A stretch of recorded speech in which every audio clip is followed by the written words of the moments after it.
hanging with us today. I'm going to go ahead and start the recording. There we go. Okay, what's left? That's it. All right, here we go. In 3, 2, 1.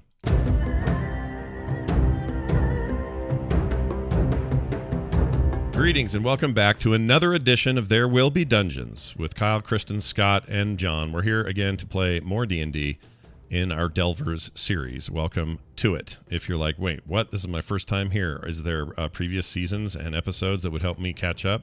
Yes, there are. Go to the website and you'll find them. The Delver seasons are easy to find. The first one anyway. We are in the second, and we're having a great time. So welcome, one way or the other. A quick reminder that if you like tea and you like supporting the show, there's one thing you can do that will help both of those cravings. One is to get on the internet and hop on over to phoenixpearltea.com/TWBD and grab one of the themed teas that are based on our show. You're going to like them. They're really, really good, with or without our name on them. But I highly recommend checking it out. That's at phoenixpearltea.com/TWBD. Without further ado, I'm now going to play this. Previously on There Will Be Dungeons. Slads! Chaos beasts. Great things. I call them things because their manifestations are always a little different depending on the amount of chaos and evil in the area.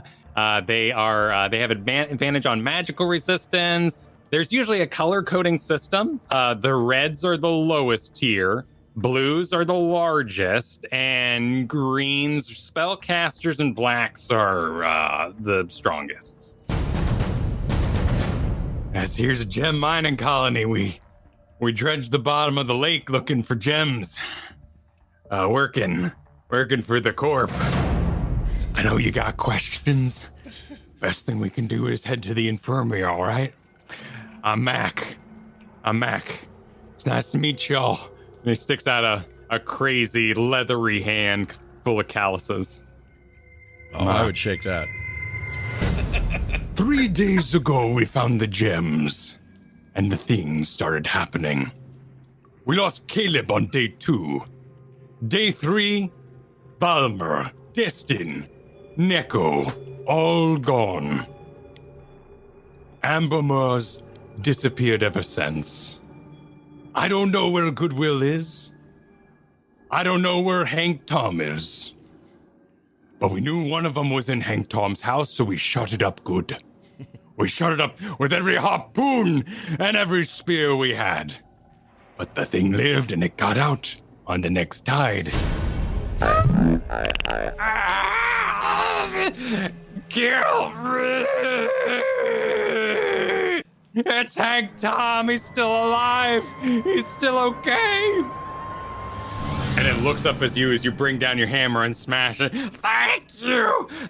And its eyes just go completely black. And it lets out a growl and a howl and kind of reaches up at you as you bring down your hammer once again and smash it.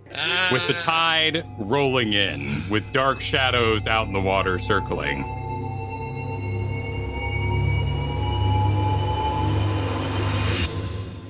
Surely one of our most intense wrap-ups of our previous episode. Wow. Yeah.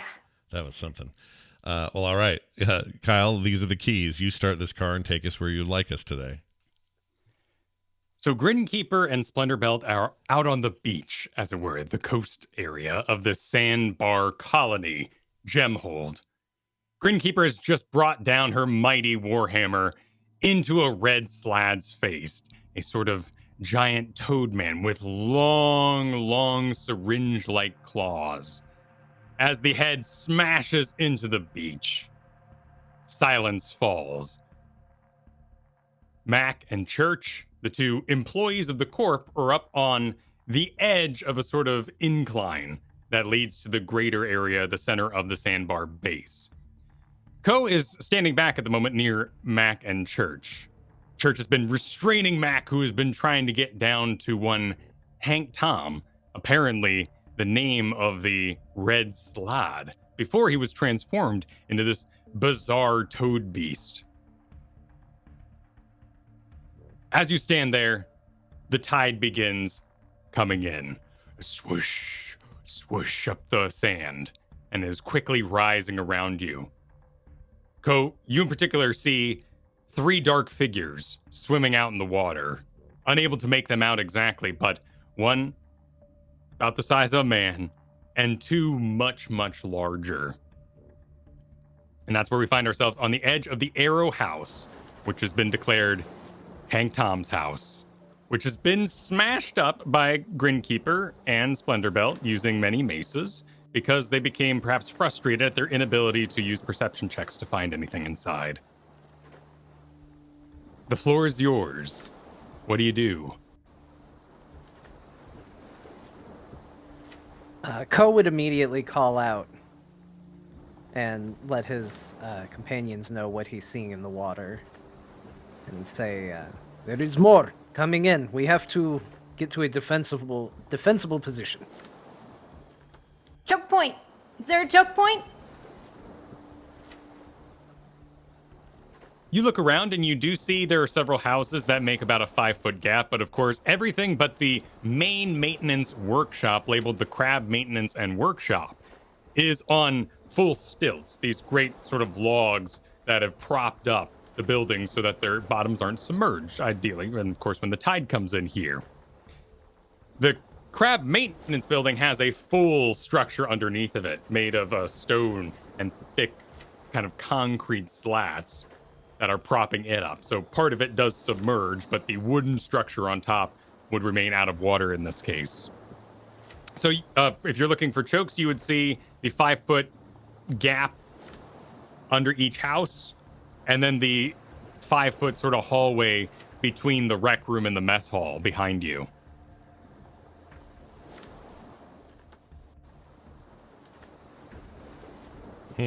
Seems like we'd want to be up somewhere. I mean, they're all choke points. Everything in between everything is, right? Like, all of these breaks are technically choke points, or places that stuff can get in, right? So, like, let me get my laser out. If they want to come in here, they can. If they want to come in here, they can. They can come in here. Depends on where this stuff rises. They can get in any of these. If they're small enough, too, I think what Kyle's saying is they can actually go under it, too, right? Because it's just, like, stilts. Like, so they could technically pass, like, through. Like, if one came Exactly, up underneath the building. But so could you. You also could crawl under there with quite a bit of comfort. I guess Splendorbelt would be the one really on his hands and knees. The rest of you could easily duck down. Not sure how tall Grinkeeper and Co are, but with a 5-foot area, probably pretty easy to get through. Yeah, Ko's not too tall, so that would be easy. We could go into a building and fortify it. And the door's the only way in or out. Well, on the map here, I've noted all the doors, but there are several windows, and as this is a beachfront property of sorts, none of the windows have any glass to them. They're all open to the air. You noted in Church's home that there was one window in the front and one in the back, and just about every building here outside of the Crab Maintenance Workshop and the Gem Depository and Ambermore's house have windows in the front and back. The roofs of these buildings what are they made out of? Are they angled? Are they flat? They're angled. They are supported by wooden beams, but it is kind of a thatch style roof that you would find in a bungalow sort of style building. So reeds and big palm plants have been lashed together in order to make a surface that the water would easily slick off of. But may not be able to easily support weight unless being very careful up there. Sticking to the beams would be the right idea. A lot like walking in the attic. You'd put a foot through the drywall. The depository's pretty open. Sorry. No, the go ones ahead. without windows are the Ambermore's house, the Gem Depository, and the Crab Maintenance Workshop. So that Crab Maintenance Workshop, those 2 big white doors, are the only way in and out. Yes. Okay. It's seems like the most defensible of the spots. Yeah, that's what I was thinking. You got a stone base and fewer ways in, more room to move once you're in there. And I assume these are doors that can be shut and barricaded.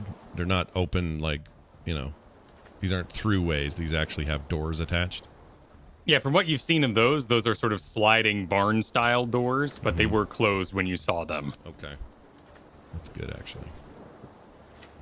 Well, Splendorbelt would pipe up and say, I think our best bet is big crab maintenance shed thing.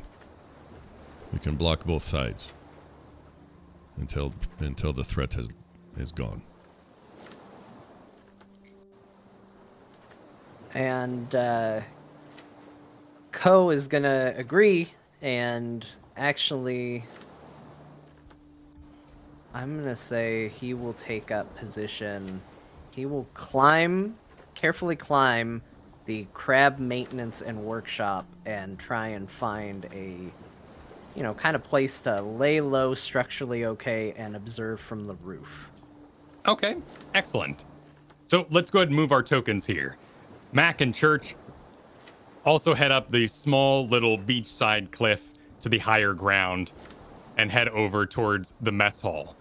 Both Mac and Church kind of crouch down and are looking underneath the mess hall out at the water where you previously were. As you all walk away, the water fills up the lower part of the sandbar, restricting the area, making it much, much smaller. And you haven't seen those dark shadows since you turned your back to walk towards these buildings. Ko, give me a athletics check, but you also, of course, have other ways to climb. Yep, I've got my mirthful leaps. I can add a D8 added to the rolled number of feet you cover when making a jump. So, anyway, with athletics, ooh, that's bad. It's a 3. Oh wait, a jump would be acrobatics, right? You know what? Let's make it easy. Let's use Sultan's Sash. Let's just climb up the damn thing.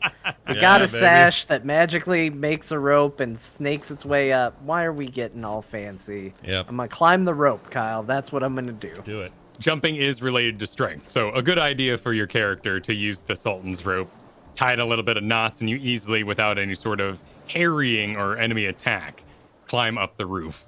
And you see that this roof, as you get to the top, is also layered with these palm fronds and all that, but there is a solid beamage throughout the entire thing. The workshop is fully encased in this wood building. So finding a cross section, your weight rests very easily on it, and there's no need to worry too much about your location here. I will say, because it might become important later, prior to climbing the house, while everybody's moving into the building, Ko would take a look in the building just to get a feel for the look and layout of the building before climbing to the roof. Well, you all move your tokens out of there because you go to the doors and both sides are locked. Ah, crap.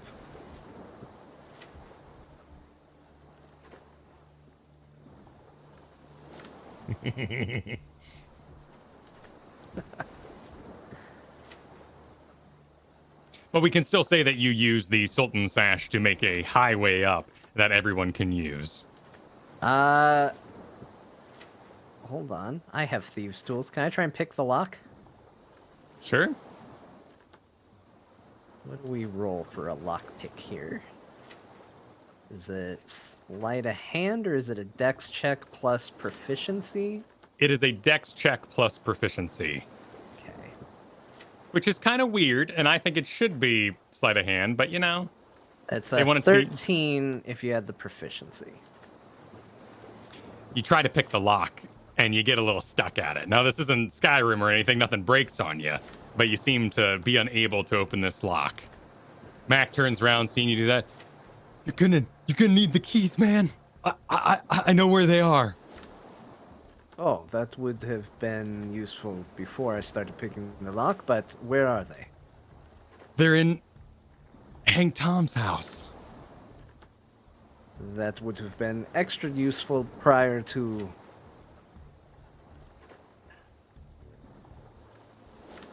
Well, Okay.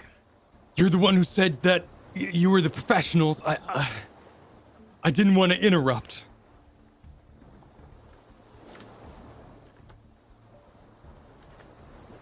Let's see. Do you know where in the house it would be located? Wait! Wait! And Grinkeeper will pull out her paints and she'll hand it to Mac and go, Mac, do you remember what the key looks like? Draw it. Paint it.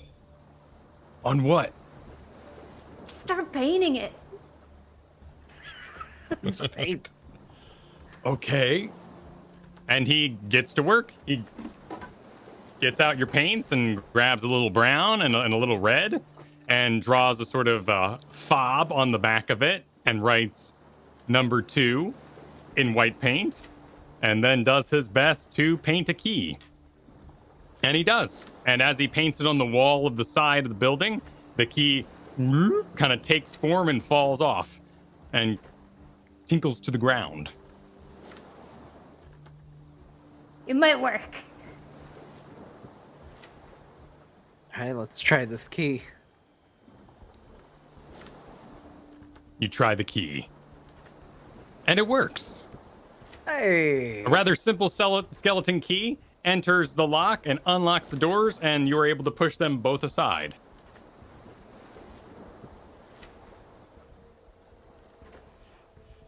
That was key number 2. I handled it a lot. I remembered all the little ridges and the crags in there.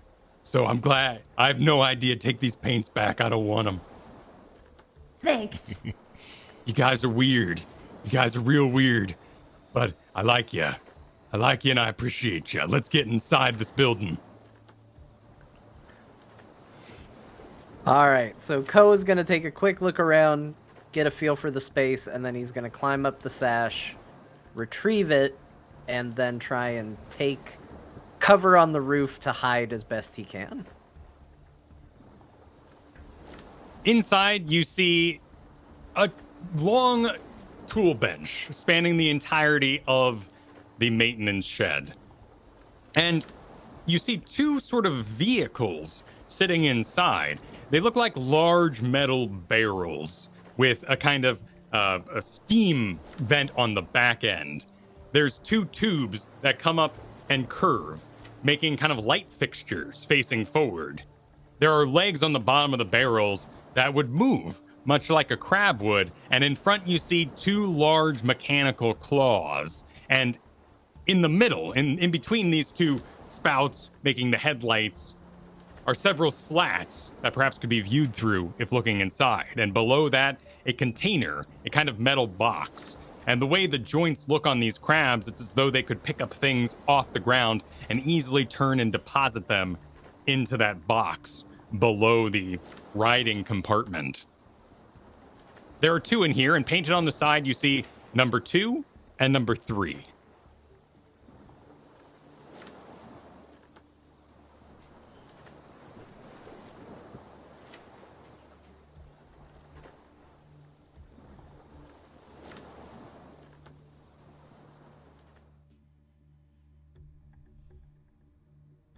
Ko's hiding on the roof. Ko has exited, gone back outside. Splendor-Belt, Grinkeeper. Well, technically, I'm outside. I'm going to come in. Grinkeeper's gonna turn to Mac and the other guy and go, "What are these?" These are the crabs, the vehicles we use to gather up the gems that we drag off the bottom of the lake. Number 2 and number 3 are here. I don't know where number 1 is. We, Hank Tom, bless him. Bless Hank Tom. Church. Rest in peace, man. Yes. Hank Tom was the AC mechanic, the automatic crab mechanic. So we were trying to get these repaired to get out of here after we burned the boat down and found that we were stuck on this island.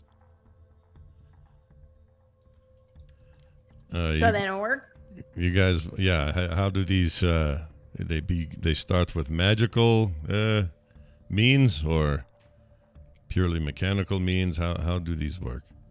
They're enchanted machines. I'm not sure I know exactly how they work, but they do have a fuel cell in there, which should be operational. If you wanna use one, well, we can go get one of the guidebooks. The guidebooks in the Commons office, just over the way. Who needs a book? And Grinkeeper will start climbing up into one. Or trying to climb up into one. Well, you look around the top there. Roll an intelligence check. So mean. One moment.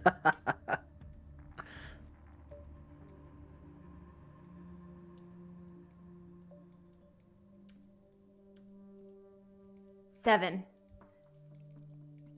You do see a pretty simple looking hatch mechanic, but you're not really sure how you get that thing open exactly. There's always good old fashioned brute force. Oh yeah, she's gonna grab the thing that looks like it has an opening and just start trying to pry it. Roll a athletics check.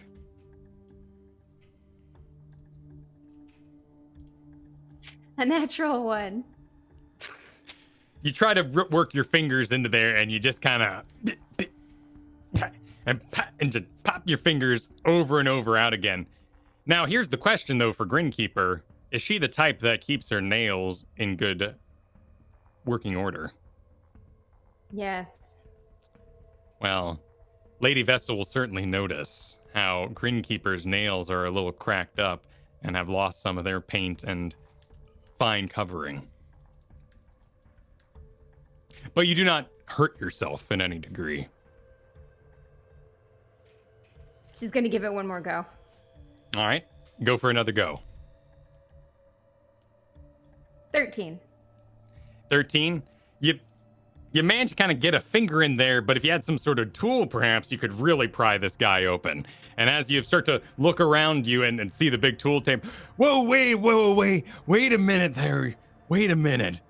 There's a lever on the bottom that can help you open that up. Don't go breaking the apparatus of the crab. These are very expensive pieces of material. Cool. And she'll You wait reach for under- Mac to... Oh, yeah, she'll just stand there waiting for Mac to do it, and if it's an awkwardly long time, then she'll kind of scuttle under and look for a switch. He heads over and reaches up under and pulls a little switch, and the top boom kind of pops open with a little ring of the metal that it's made of. Inside, you see a long barrel compartment. It looks like it would fit 2 medium creatures pretty comfortably, though 3 could certainly squeeze in. And the front operator has 10 levers, and you see them all lined up. And there are little kind of notes painted there, 1, 2, 3, 4, 5, 6, 7, 8, 9, 10, but no instructions of any kind. Just numbered the levers. Go up top. You see those dark shadows have begun circling the sandbar. You see 3 of them, 2 large ones to your left and right out on the edge, and then 1 to the north circling about. You can't pick out what color they are or what exactly their size or make is. Okay, Ko will send the telepathic message to his companions and just say, I can see the creatures circling again. And he'll give them the positions and let them know that they haven't reached land yet. Splendorbelt, what are you up to? Sort of just watching Grinkeeper fiddle here, because I'm even at less of a understanding of how these things would work or what we're going to do with them or who might pilot them. I would probably pipe up and ask Mac or Church, if we are to use these to defend ourselves, maybe they could pilot them for us and we could be passengers. Otherwise, how do you mean? Says Church. Well, you know how this works, yes? How to sit in it and make it go? I am the camp's priest and doctor. I have never operated this thing, though Mac has. Okay, so Church is no good. Mac, can you drive this beast, this thing? Yeah, I'm experienced in piloting number 2. Each has their own quirks and kinks. So number 2 would be the one I pick, the one we got open here. And is anyone else qualified in this place to drive number 1? Well, there's Balmer. Balmer's been missing for some time, and then there's Destin. And Destin was in the house there that burned down. on the northeast side of town.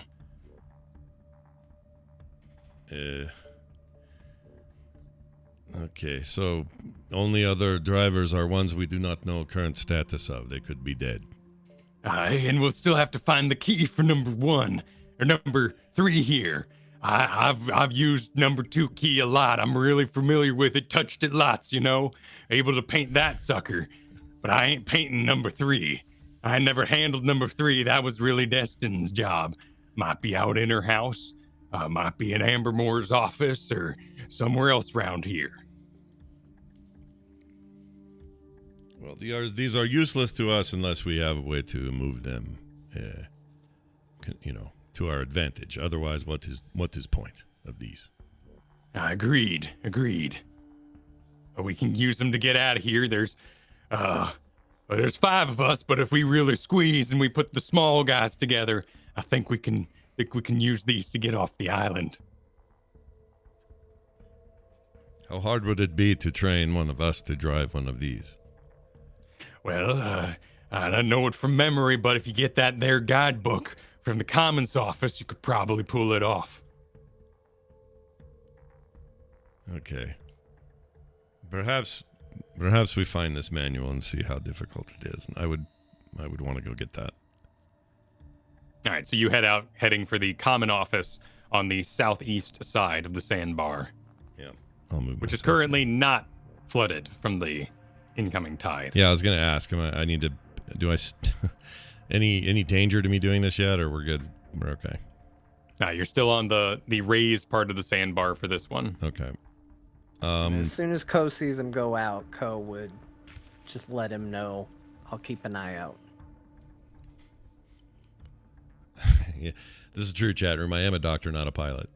It's a very very McCoy thing for my character to feel right now. All right, I'd go in that office and commence to finding this mysterious manual that he keeps mentioning. You walk into the office and you see a pretty basic setup, much like you would find on a construction job area, the sort of trailer that they bring along with them. Several desks set up. There is a line of hooks as you enter the door where keys would be hung, but there are none on it currently. You look around at the desks, and let's go ahead and do an investigation check or a perception. Your choice. All right, let's do... Let's do perception. Here we go. It's a 15. You find a book over on one of the desks, and you see a tri-folded piece of metal that says on it, Hank Tom, AC mechanic, and operator. And on that table, on that desk, is a book, a red sort of book that's sitting there with a piece of paper sticking sideways out of it, kind of crammed between the pages. Like a bookmark type thing? Like someone... More like a rogue piece of paper that has been inserted inside the book for safekeeping. I would open the book at that point and lay it open and pull that paper out and inspect that paper. All right, you see the paper and you inspect it. And it's a apparatus of the crab lever form, listing the 10 different levers and how they're operated and what each one does. There are 10 of them? There are 10 levers in there. Man, what a complicated crab monster machine. All right, so I'll pocket that. And then I'll glance at the book just to make sure there's nothing there I'm supposed to be looking at, like in case this was bookmarking anything. Is there anything I see there? Or is it just pages of nothing that I don't care about? You see a diary entry listing 3 days written by one Hank Tom. All right, I'll is it in language I can read? I can. Yep. Okay. The pages are listed there in the Discord for you. Oh, cool. Hold on. Oh. Okay, so I'll read these as I read them. All right. Do you read them aloud to yourself or across the psychic channel you all have connected? I will do it across the psychic channel. And I will announce myself saying, I have found crab mechanic Hank Tom's diary as well as some information about levers, but let me read the diary for you. Clear this channel, damn it. Here we go. Day 1. Got Splinter handling one of the new gems we found. Big red sliver stuck under my hand. Can't get it out. Ambermore gave me the day off. Page 2. Feeling chaotic. Flies in the rec room are driving me crazy. Tasty little things, though. Ambermore gave me a drink to help me calm down. Day 3 reads, drying out, need water, swim, swim, croak, croak. I think this is the 3-day downfall of our frogman friend. And I'll put it down, face open, back on the table.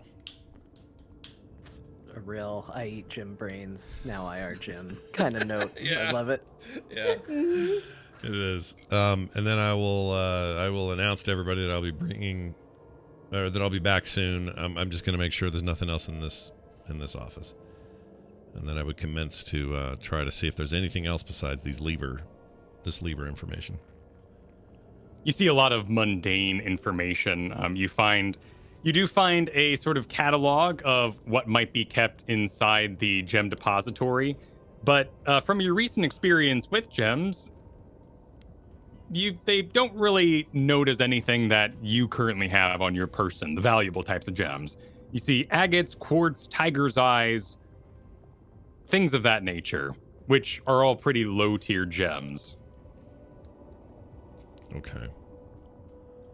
So nothing else in terms of documentation. This is really the only thing we're going to get to go from. At least in the common office. Okay. Well, I will take that with me, the apparatus control lever stuff, and I will take that with me back to to our meeting space in here. I'm going to update the location of the beasts that Ko is watching out for. Seem to be circling the island, though they have not made it up onto the recently flooded areas. Splendorbelt reappears. Grinkeeper, what have you done during this time? Grinkeeper would have noted that they would need another key, so she would have headed to the 2 buildings that possibly would have had the key for number 3. Which 2 buildings are those? I think you said Ambermore's house possibly had one, and I don't remember the second one. Okay, well, up on the north side of town is the infirmary that you've already visited, Ambermore's house, and the gem depository. She'll check out the 2 houses up top north, Ambermore's and the depository.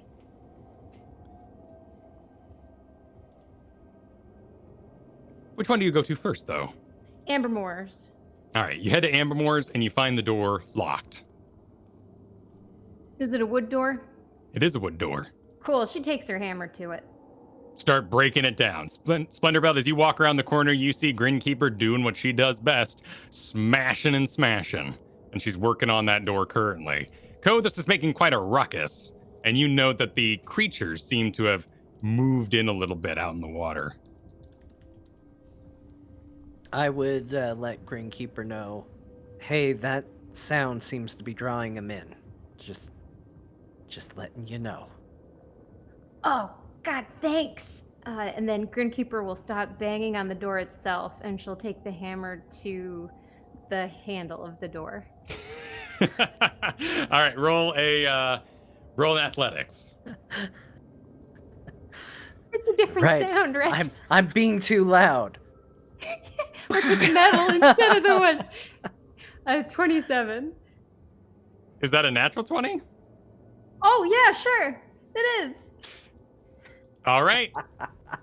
Natural 20, you swing, and with one great kong, kong, kong, kong, you smack off the whole door handle, which breaks, splinters the wood, and falls forward, going down the steps that lead up to the stilted house.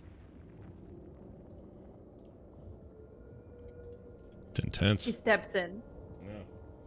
You step in, and you find no windows in this one, so the whole thing is rather decadent. Certainly what you would expect from the head of operations here, who has decided to live in luxury during his time on the sandbar, rather than the workers who are kind of making do out in the weather in their huts. You see fine cloths that are strung along the walls. Everything has a kind of carpet to it. The floor has a carpet. The walls have carpets hanging from them, which have made the place a little hot and stuffy, but ultimately are covering all of the wood paneling and sort of seaside look that the other places have. You see inside a table, a desk, a nice iron cast pot for tea, and a bed. She'll look on the table first, actively seeing if there's a key, and then she'll move to the dresser, and then the bed. All right. Roll those active checks then. Perception or investigation? Perception. First one is a 14. 14, you look around, and you're having trouble seeing things in the dark here. You're not really coming up with too much at the moment, though you do find by the bed, on the floor, a set of keys. There are 2 keys on it. One, as you sort of bring it back into the light, says Gem Depository. The other says Crab Maintenance and Workshop Door. Cool. She'll throw the blankets off the bed and rip the drawers out of the drawer and open the stove. There's a thing to open for one last check before she goes to the Gem Depository. You just start, you mess up the place, looking around, looking for stuff. You find some spare of those full body swimsuits. You see several briefcases, which are empty upon inspection. These sort of long metal briefcases with a cloth liner.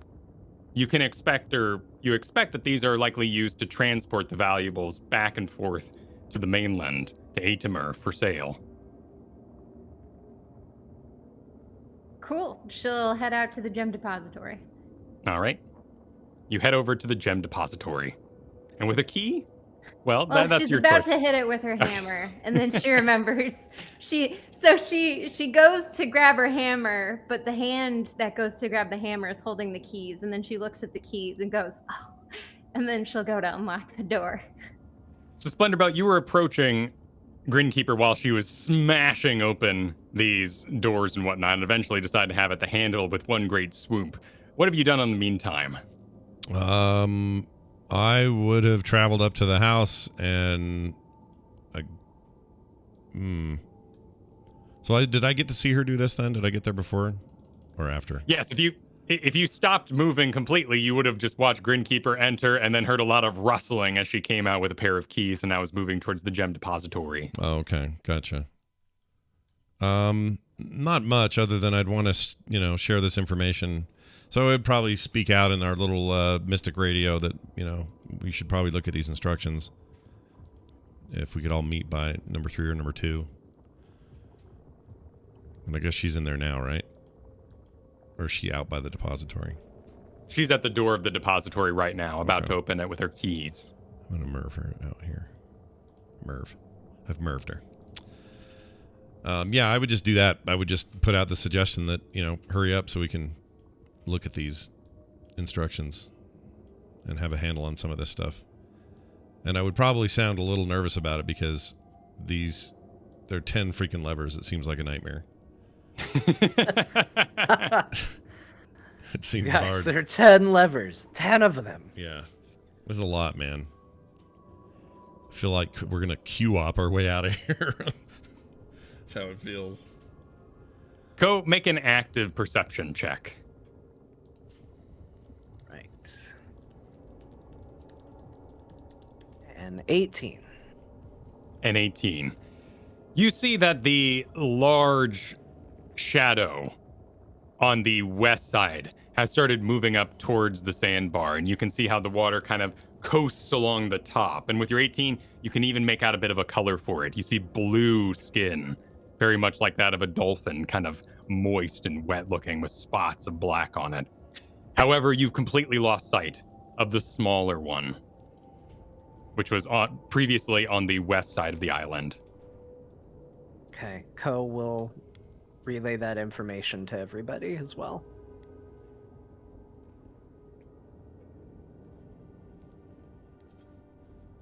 And Ko is going to, just to be ready, he's going to reach into his bag of holding and find the little bell that he carries, and he's going to get it in his hand if he needs to throw it to make a distraction. Nice. So Splenderbolt, you went to the workshop, correct? Yes. Stressing and perspiring over your list of 10 levers. Yes. Correct.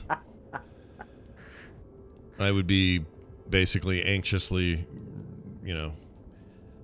very concerned that these things are going to be useless because we don't know what we're doing, and there won't be enough room in one for everyone, and the fight is going to require all of this, and we're not ready.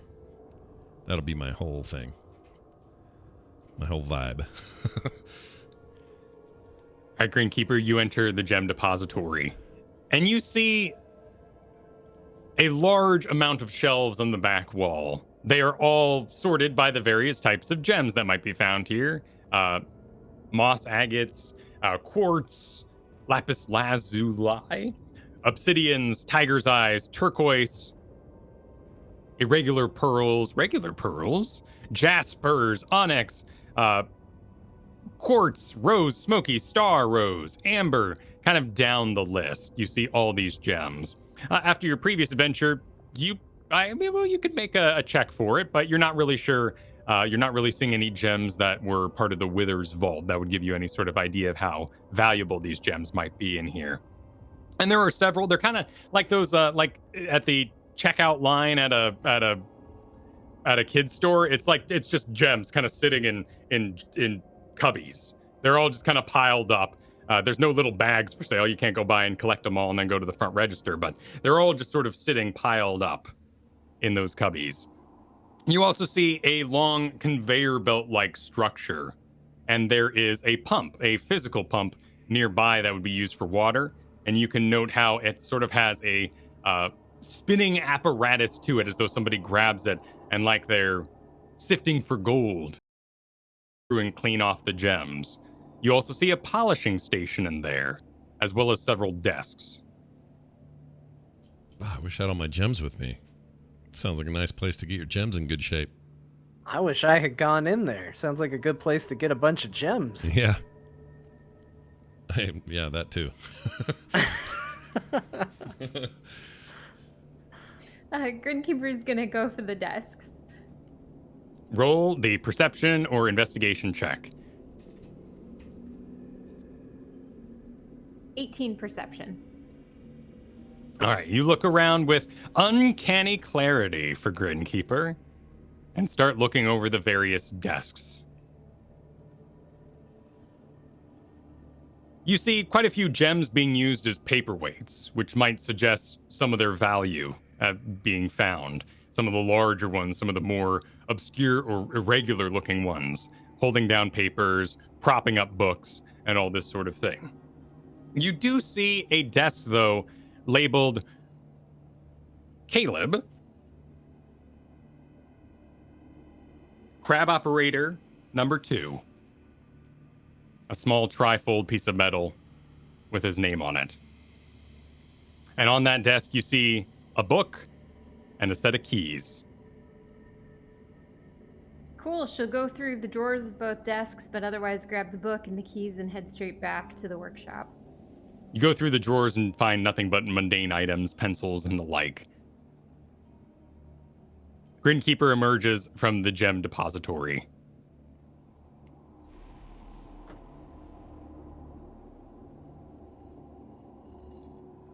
Got it!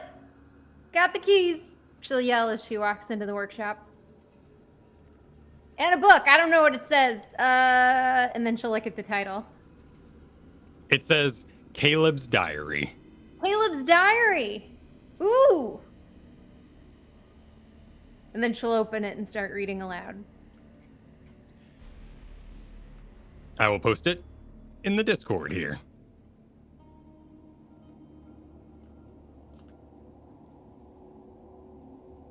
Let's see. Day 1, whole corpus partying tonight. I found 3 new gems down in an underwater cave. They're frail but beautiful. Ambermore made me a special drink for the occasion. Says we're all going to be rich. Day 2, I don't know what was in the blue drink Ambermore gave me, but I've had chest pains all night. Damn elven brandy. Feels like I'm gonna pop.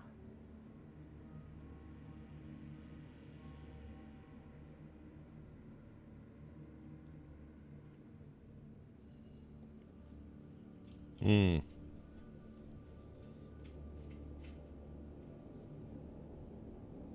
Did Ambermore give you guys drinks? Now back in the Back in church. Yeah. No, and did you read this outside, kind of like screaming over the island, or did you enter the crab maintenance workshop first? No, she entered the workshop first and then held up the keys and started reading. Okay. No, I mean, we all definitely partied when we found the new gems. We weren't really sure how valuable they were gonna be.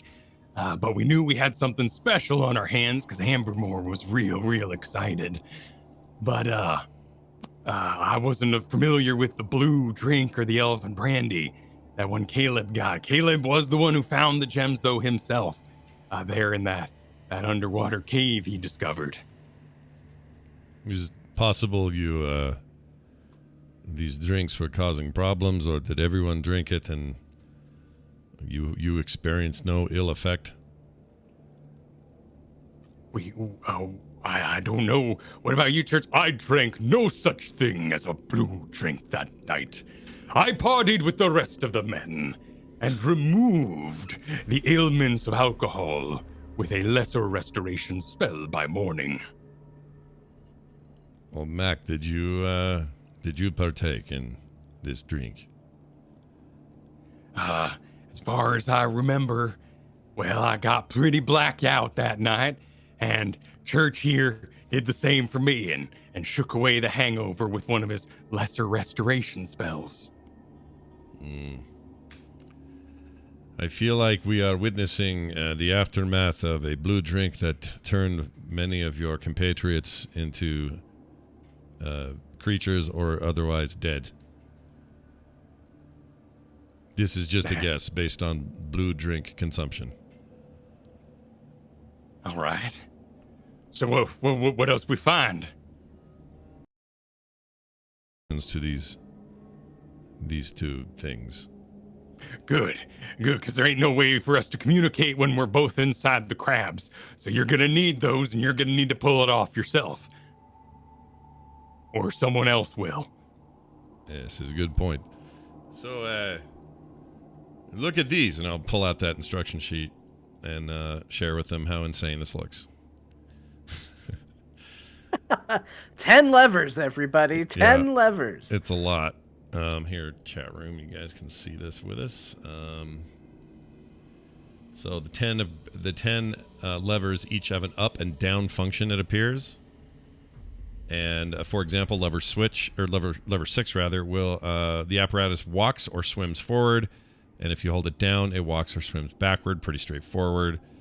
Let's see. Number 10 is the rear hatch unseals and opens, and going down, the rear hatch closes and seals. So there's a function to each lever, and it seems like they're counter to one another. In other words, one's kind of an off, the other's kind of an on in most cases. Feels like you need 4 hands for it, but sure. Maybe we will need actually multiple people doing it. I don't know.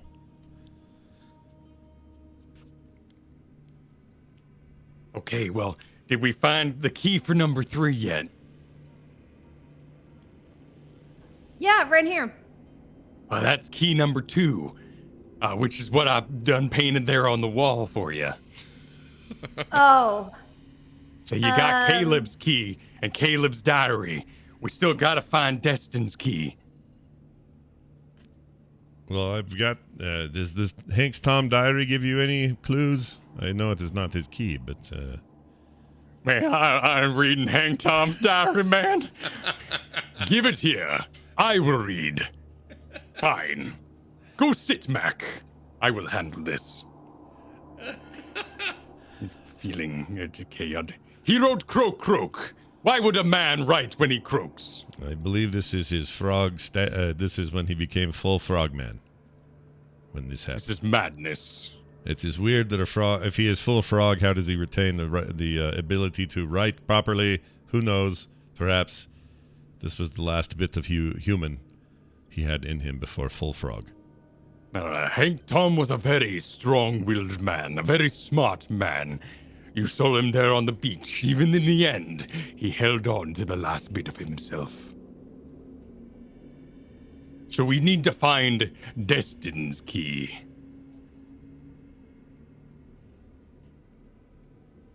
Well, Are you one in one of the buildings that's not in the water. We're not going in the water. Okay. I'm beginning to discover a little bit about you all. No offense, miss, but perhaps someone else should take a look in Ambermore's place. Sure, there's carpet everywhere. It's great. I'm having trouble understanding. It seems we're having a Discord issue. Yeah. All right. Let me switch to Central, see if it fixes it. West has been weird. Okay, now try. Oh, it's weird. Still, say some more? I don't know. That's 1, 2, 3. Oh, it's weird how it's cutting out. I just started. Did those settings turn back on for you? Echo cancellation, noise reduction, noise suppression? Actually, everybody sounds a little weird. John, say something? Hi. Hello. Okay, you're fine. Do I sound weird? Nope, No, you're I'm good. fine. Kyle, say Thank stuff again? Do I sound weird? Nope, you're good now. Kristen? Test, 1, 2, 3. All better now. Oh, Don't know what that I guess was. we were going. Reception turned itself back on. Yeah. Echo cancellation was still off though. Oh, weird. Cool. Thanks, Okay. Discord. All right. Yeah, thanks, Discord. No worries. You're the best. All right. Yeah, she was just saying it's weird. It's covered in carpet. It's really weird. He was a man of rich taste. Did not fit well in with the others, but we were happy to see him happy the night we found the gems.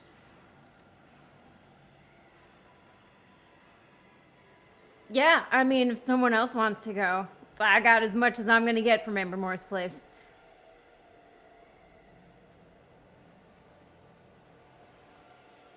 You want to take it, Ko? Ko's on the roof. She'll think. Green Creeper will remember, oh, that's right. And then she'll think really hard. Hey, Ko, you wanna go check Ambermore's? I can't find anything, and apparently there might be more there. What are you looking for exactly? Key, I think it's gonna have number 3 on it. Sure, I can take a look. And Ko Awesome. will move across the roof to the far side, reattach the sash, hop down, and move to Ambermore's to take a look.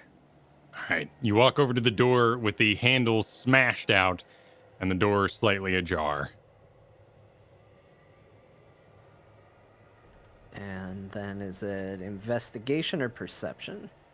Up to you. But actually, let's do perception because you bought some goggles of night recently and would be able to see in this dark, dark room. Yeah, so we'll drop those down and activate the dark vision, and let's do a little perception for a 16. And actually, you know what? Let's also activate, because this is important. We're trying to move quick. Psi bolstered neck. Oh, I guess you know what? It doesn't say that I failed an ability check. It says if you fail an ability check. So I guess my question to you is, did that work, or would I need to rely on Psi bolstered knack to enhance it? That's an interesting question because you could always do better in this sort of situation. So let's say you failed in a sense because there's always more to discover in exploration terms. I see why in combat or something like that it would be like you failed or you didn't. Well, it's a full 8, so 24? Did my math's 24. right on that? you find underneath the pillow another diary. Ooh. How many diaries are we going through? All right, I'll take a look at that.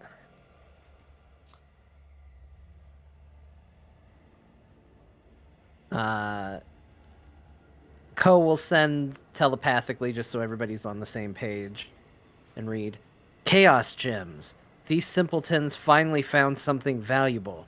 They're absolutely packed with cage. Normally, this still takes 2 to 3 months to work, but I bet I can get Science Officer Neko to distill it. You hear a loud slam on the floor beneath you, and it cracks open. And climbing out is a red slad who has snuck onto the beach, who claws at you with an attack. Oh, no.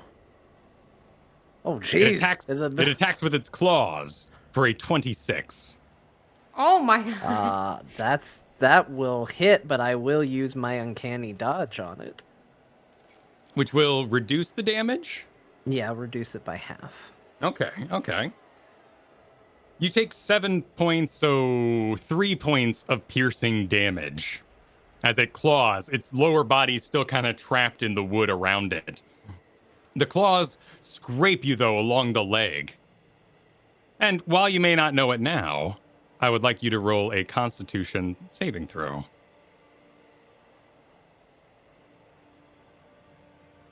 It's a 10. Is this a magical spell or magical effect? This is neither. Okay. It's a 10. Outside, were you reading it via the psychic link? Yeah. Suddenly, the psychic link is cut off. The diary page is no longer being read, and you hear the cracking of wood and a great come from Ambermore's house. As you exit the crab maintenance building, you see underneath, against the backdrop of the lake beyond in the sunny day, you see 2 frog legs standing between the poles underneath. A red slad seems to have broken in through the floor, sneaking up onto the land, and is attacking Ko inside. We have entered initiative. Oh, perfect time. Ko, you're up first.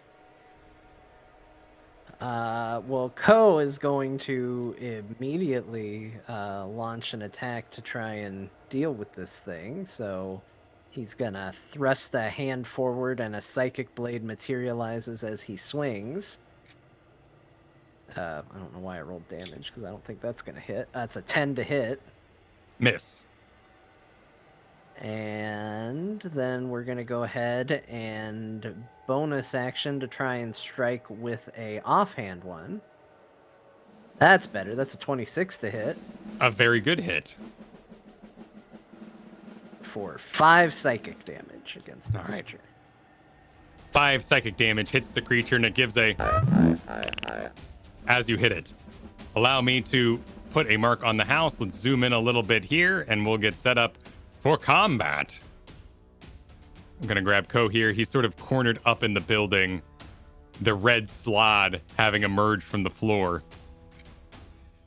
Grinkeeper, you are up. You've heard this commotion. You were inside the building, the crab maintenance workshop. Grinkeeper's gonna dash to the house, up the stairs, and take position near the slot, and she can get there she can use her dash to get there. Where are you going to position inside? Cool. Position yourself where you're going to be inside.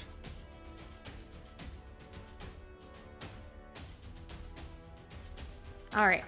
At the doorway. Okay. Splendor Belt. You are standing with a piece of paper bewildered in your hands. Well, I heard all this too, right? Correct. You know that Ko went back to Ambermore's house to look around, using his goggles of night as it was dark inside. Well, I would dart as well, quickly to their, at least right here behind Grinkeeper, ready to do whatever we got to do. Mace is out. You're able to see around Grinkeeper. You see that the upper half of a slad frogman's body of medium size, a red one, has emerged from the floorboards, breaking them aside, and has taken a swipe at Ko, who has, in the middle of doing a sort of tricky flit dodge at the moment, and brought around a hand for an attack. Okay. The slad continues his attack, this time making 3 attacks now that he's emerged from the wood. 2 claws and 1 bite, all on Ko. A 22. That'll hit. A 21. That'll hit. So a bite and a claw hit Ko. 1 misses and swings wide. 15 points of damage unless you have a way to reduce it. Is this a new round so I could burn my reaction, right? You could, yeah. Yeah, we'll uncanny dodge one of those for half damage. All right. So let's do the higher one then for 4, so you take 11 points of piercing damage. 1 bite and 1 claw.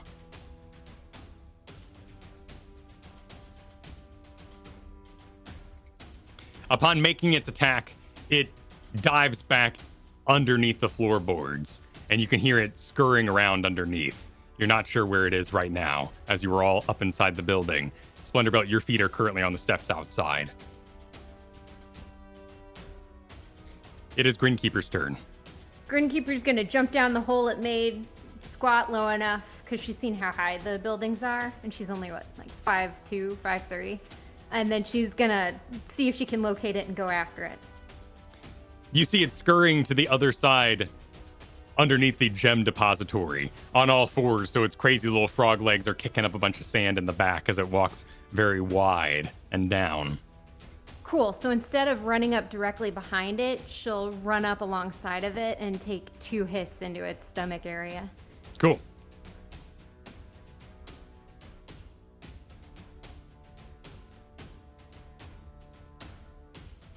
First is a 24. That's a hit.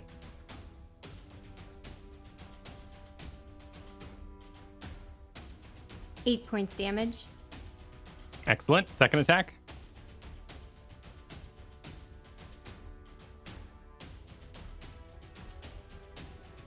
$21. Hit. 11 damage. Excellent. You smack it multi-times there in its side. Is there And anything then- else you'd like to do? Yes, for her bonus action, she's going to pop Compelled Duel. Cool. All right, Splendorbelt, it's your turn. All right, I'm going to burst in. She's gone in the door a bit, right? I can get in behind. She went in the door and then jumped down the hole to chase after it. So you saw her jump in the crevice it had made, and now they're both located under the gem depository nearby. Okay. I'm going to jump in here right next to Ko, touch him with Cure Wounds. Yay! And that will be for this amount. 10 points of healing. Hey, that's pretty good. It's not bad.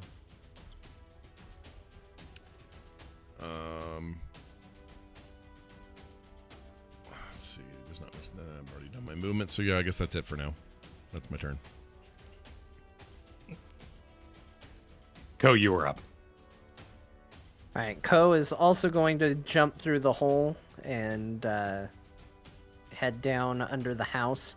He's going to take a slightly wider arc and move to about here. And he's going to manifest 2 daggers and throw them at the creature. First one is a dirty 20 to hit. Hit. That's going to be a total of 18 psychic damage with the sneak attack bonus. Nice. And then he's going to throw the follow-up shot with an 11 to hit. Miss. Okay. So just the 18 then. The beast takes a swing at you, Grinkeeper, with its claws. a 12 and a 16. Sorry, Co. I spent all that again.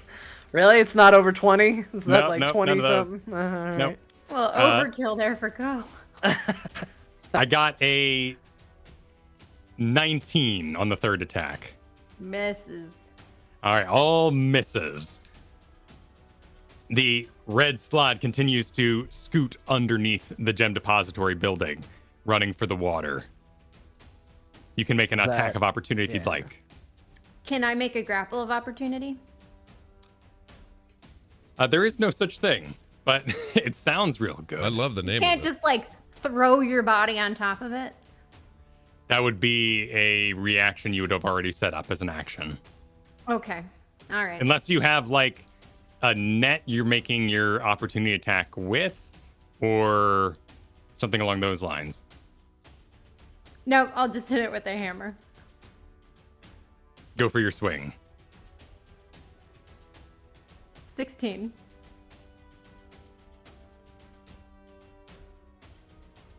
That is a hit. 11 damage. You deal 11 points of damage as it runs away. And as it scoots and runs, it gets out from underneath the gem depository. And very much like a Shaggy walk from Scooby-Doo, it kind of has this long arm sort of gait that it does as it's hunched over. And then it seems to just smack an invisible wall. And this holy kind of radiance rings out. That's perfect. Well done. Lucky where it was.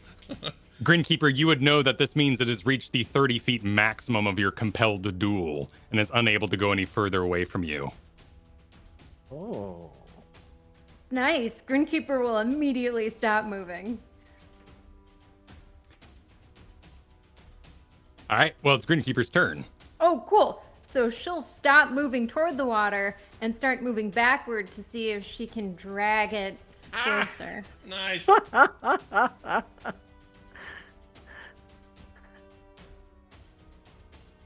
Like it's the first thing Kristen thought of, and I bet they didn't think of it to include it in the text.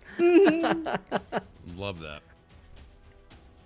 I'm just seeing if the movement happens on its turn or your turn. Has disadvantage on attack rolls on creatures other than you. Wisdom saving throw to move to a space that is more 30 feet away from you. If it succeeds on the saving throw, this spell does not restrict the movement for that turn. Okay, so it would be moved on your turn. It would be forced to get back in that range on its turn. So you would move now. I would move later. Cool. Grinkeeper. Well, actually, we'll establish that as the rule in case something really, really weird ever comes up in the future that we might have to use that. But since all turns are happening at the same time, let's go ahead and drag him along with you. Awesome. So where are you moving? She's moving backward toward the center of the island. Okay, move yourself, and I will locate myself based on your location.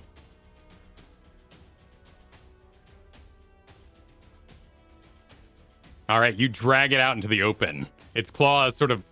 It's running. It's moving. Like it's going through the sand. It's definitely kicking a lot of sand, but this holy force, this kind of invisible dome around you is just kind of pressing it back as it sort of swims through the air, pulled by your divine presence. Cool. And then she's going to throw 2 javelins at it. Very cool. Unleash your javelins. A 20, dirty 20. Hit. And another dirty 20. 2 hits. So first one is 12 piercing damage. Okay. Second is 10 piercing damage. Very good. 2 javelins stick out of the great big toadmen. Or the medium-sized toadmen in this case.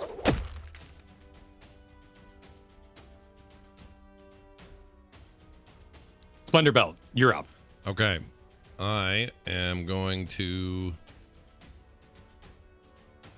I had a plan, but it all changed because now they're at distance because he's basically running away. So this isn't as cool as I'd planned, but that's okay. Here's what we're going to do. We're going to run out here Here, let me get the so the chat can see it. I'm going to move next to Grinkeeper. And before, well, let me do my attack first. So I'm going to cast, hold on one second, Sacred Flame on the creature. You got to make a Dex 14 save. I got a 1. Yeah, so this is going to hit. Nice. I zap him for 12 points of radiant damage.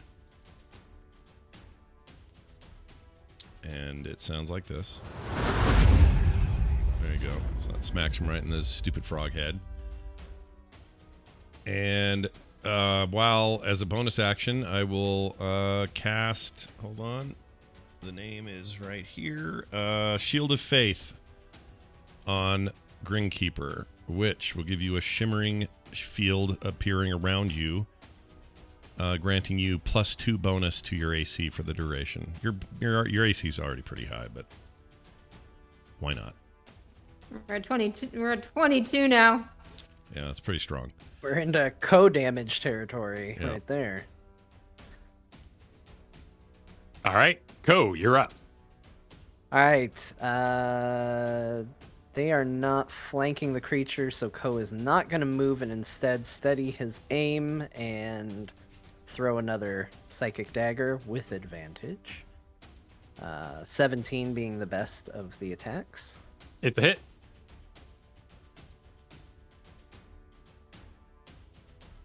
That's a 13 damage on the first throw. Nice. And I believe steady aim actually uses my bonus. It does, so there's no follow-up. So it's just a 13 damage solid. All right. It turns, and it charges you, Grinkeeper, knowing its assailant. It attacks with all 3 attacks. Can Grinkeeper have enough time to squat down and open her arms in like a bear hug motion? Sure, because you're gonna, grapple it on your turn. Oh, she's gonna hug it. Yeah. Come on, bro. Nice. Bring We it got in. a 21, a 18, which both miss, but a natural 20 with one of the claws. Okay, I guess that one can get there. Yeah, it's 11 points of piercing damage to you, and roll a Constitution saving throw for no reason.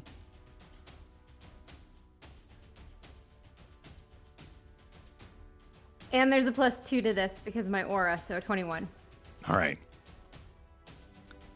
Grinkeeper is assaulted by claws and maw, but only one even nicks her there on the shoulder, making a small mark. It's your turn, Grinkeeper. All right. She's having fun with this, so she's gonna go to grapple it. All right, go for a grapple.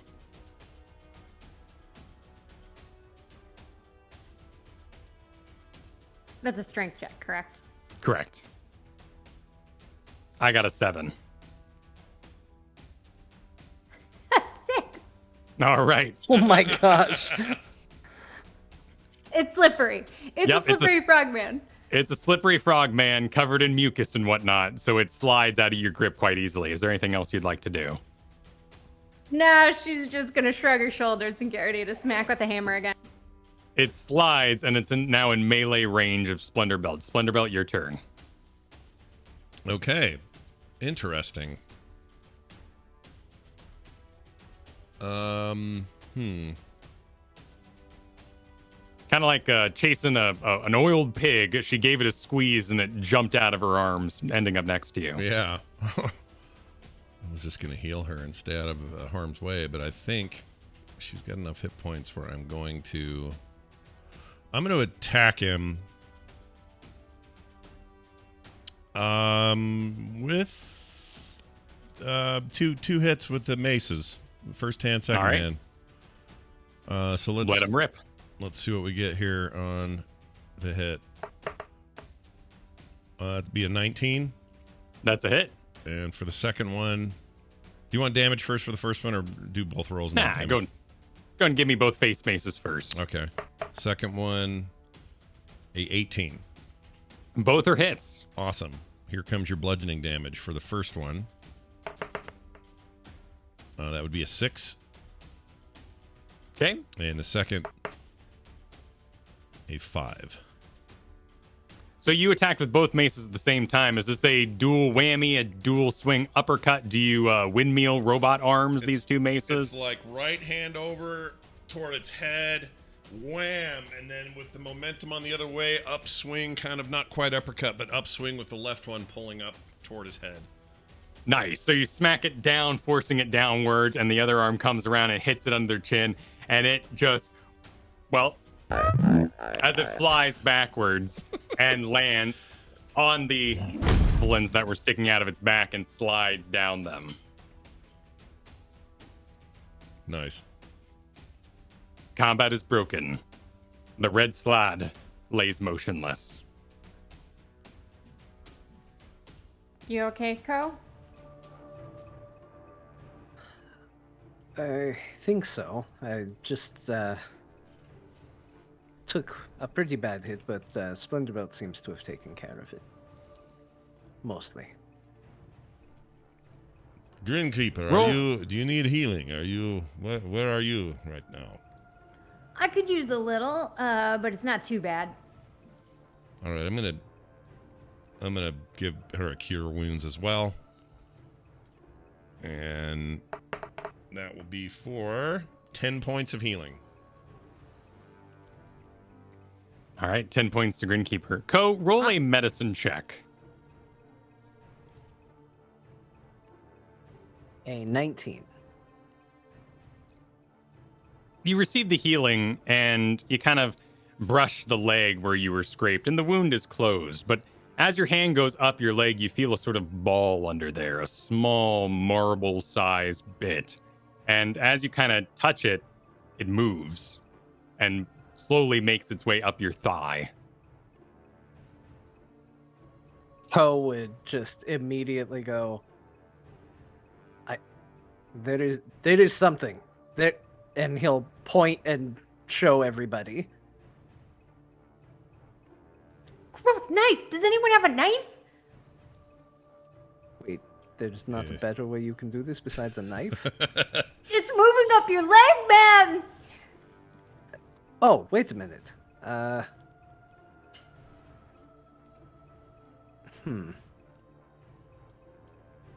Ko's gonna manifest a psychic dagger Okay. and stab it into his own leg. All right. Nice. Wow. Brain dagger right in your own leg. Let's do a medicine check.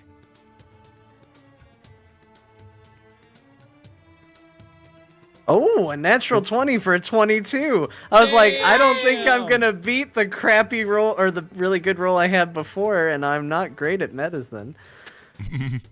So Nice it's job. making its way, this ball makes its way up your leg, and it sort of starts to overlap your hip bone, making it towards your more gooey and exposed intestines area. But right as it crosses that bone, you manifest one of your daggers, cut into it, and with a little flick of your knife, your psychic knife, this tiny, tiny glassy ball comes springing out of you and lands on the sand ahead.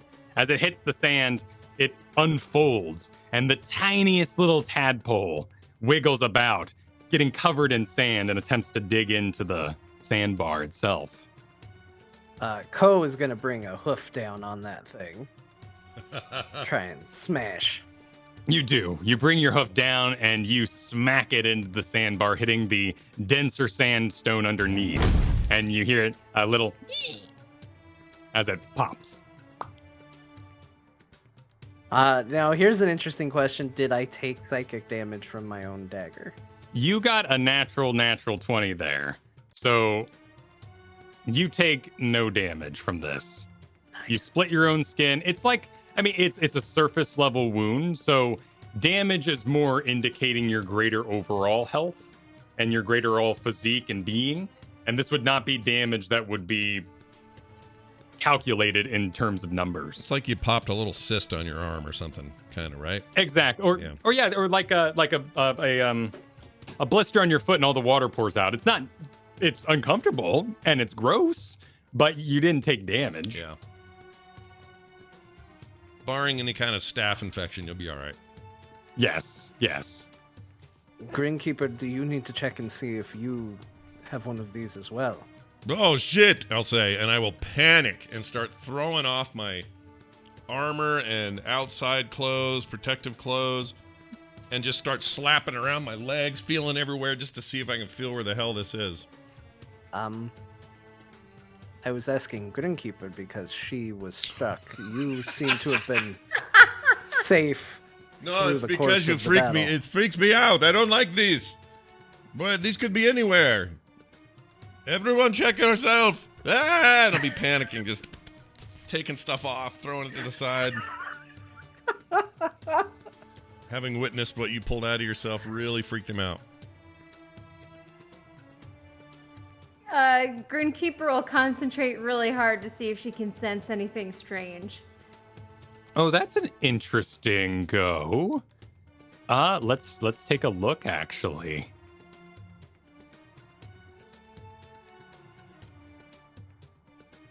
A concentration check is not any sort of statted check. That's just a roll based on damage you received and trying to get above a 10, if I remember correctly. Yeah, so I know at least with the spells, the concentration is either broken or it's not based on you getting the 10 or higher or lower. Okay, we'll make a medicine check all the same.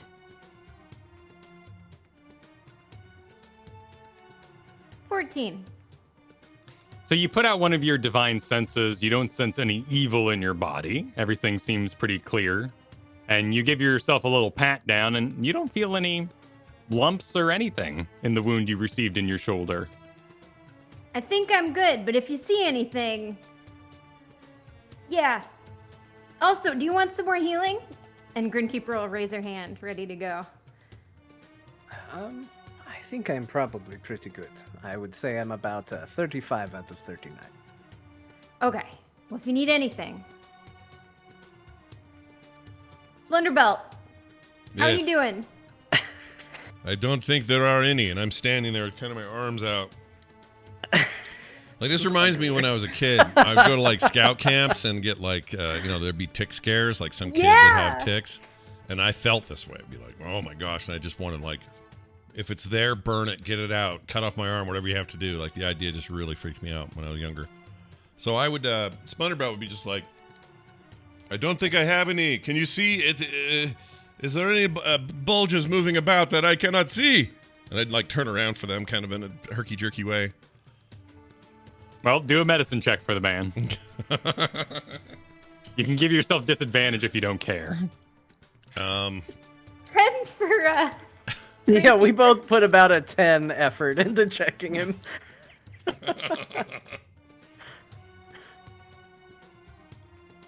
All right, It seems fine. Well, if you're sure. I hate this. And I'll take my clothes and shake them really hard and look at them and then slowly put them on and hope that I didn't trap one of these in there and have it crawl up my urethra or something. Co, with your natural perception, you take a look at the body, the Slad. And you note now, out of the hecticness of battle, that it has a small Speedo on. A small striped Speedo that has been ripped by the tail. On that Speedo is a small name tag that says Balmer. You also note that your early Psychic Blade attack is missing. And the wound from a Warhammer that would have hit it on its side is missing as well. Though the later wounds, like the giant javelin sticking out of it now, and the head trauma from the face maces, remain.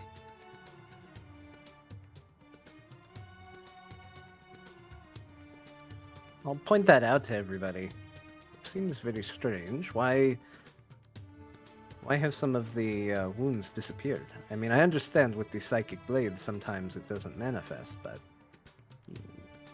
you crushed it pretty good. Is it dead?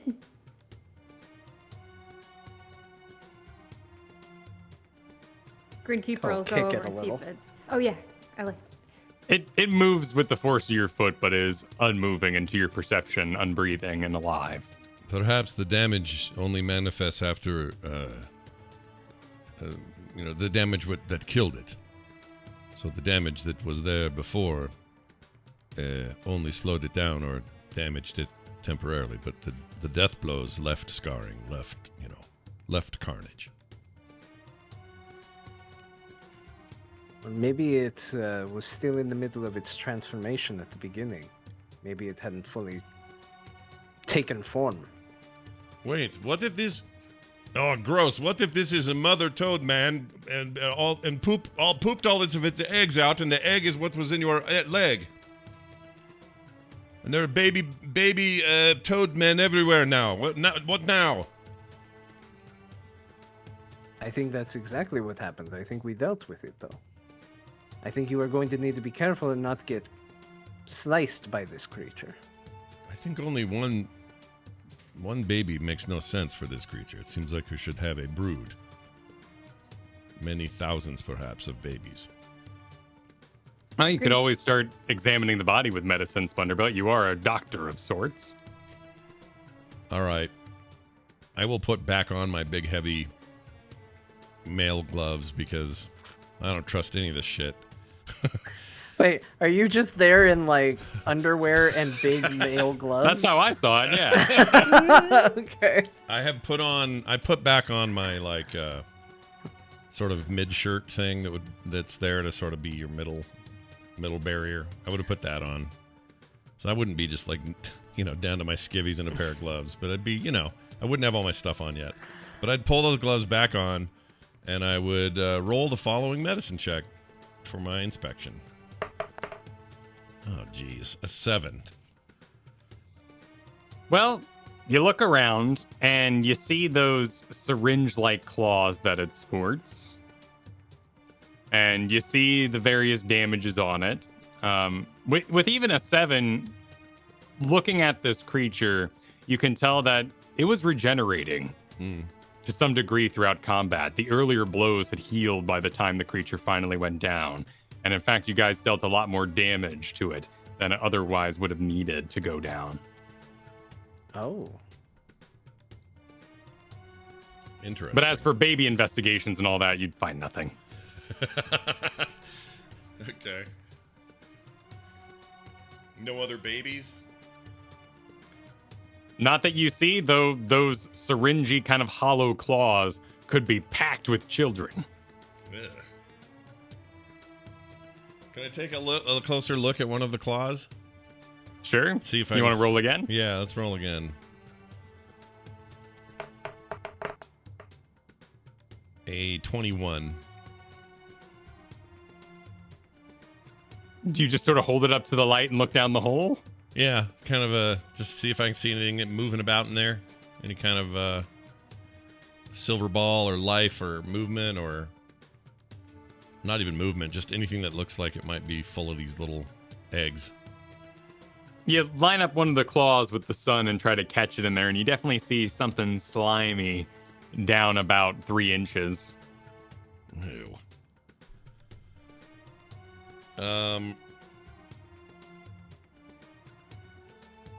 Okay. I will turn around and say, I think there are more eggs in these hens. I don't know if they are, what's the status of them are. They could be birthed now. I don't know. And I'll kind of throw the arm to the side and kind of get up real quick and brush my knees off. Back up.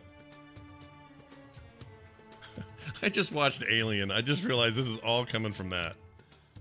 I watched Alien last night, and there's so much like poking around in the face hugger and all that, trying to be careful and all the gross guts and everything. I think that's where my brain is. Anyway, I would do that though. I'd pull up and kind of pull away and be like, all right, that's the last time looking. But maybe perhaps we cut off the hands and kill what is inside. I don't trust these hands. They're full of baby balls. It would make sense. It seems that whatever I got was from being clawed by it, so... We're going to have to be very careful, and if anybody wants to, I don't know, burn the creature, might be a good idea.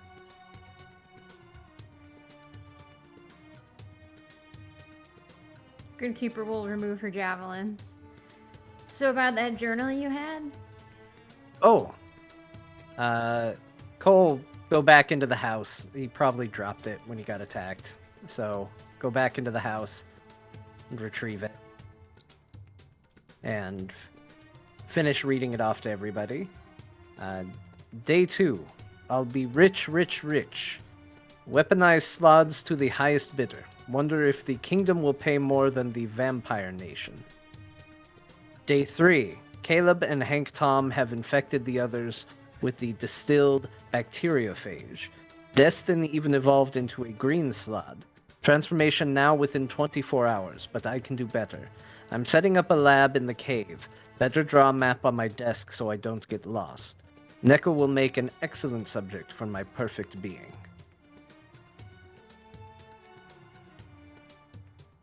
Oh, we should get the map.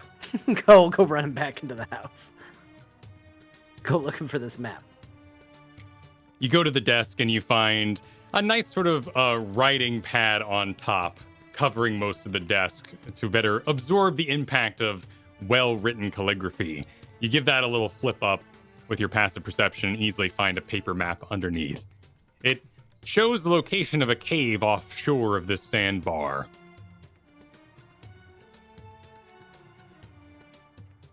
Does it seem like it's an underwater cave or like a natural formation above the water?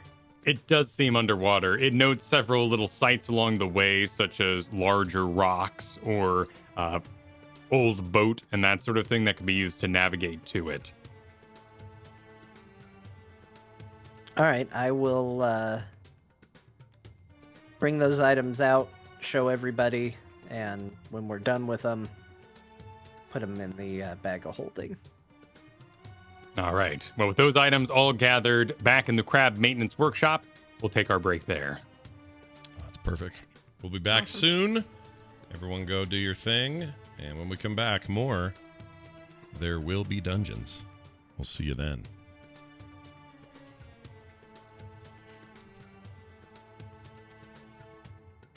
Parties. That doesn't get you into it. I don't know what will. I agree. Okay. Let's see here. I think we're ready for this part of today's session. So we're back, everyone. Throw it back over to Kyle for more. Kyle, take it away. All right. So with the third diary of the day, we head back to the crab maintenance workshop, where you see Mac and Church working on the crab apparatus number 3. Mac is inside of it. Church is desperately trying to figure out what tools Mac is trying to request. And Mac is yelling from inside, I need the spanner. I need a wrench. I can get this one working. I know it. Splunderbelt still has his pants off, but is otherwise getting his armors back together. Yep. We have removed an egg from Ko's nether regions, and we sit with these supplies we have gathered.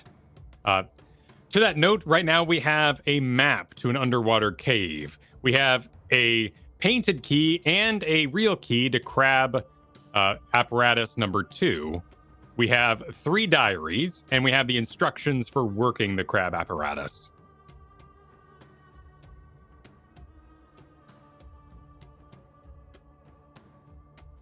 So I guess we find the underground lair. That should be next, I think, as I pull my final pant leg up and get the boots on. I think the big question is how are we going to get there? It is underwater, and the waters are definitely not safe. Could we take a crab? Could multiple people fit in a crab? You've heard from before, Mac mentioned that 2 people can fit comfortably, 3 can be squeezed in. But you do need the key to operate it.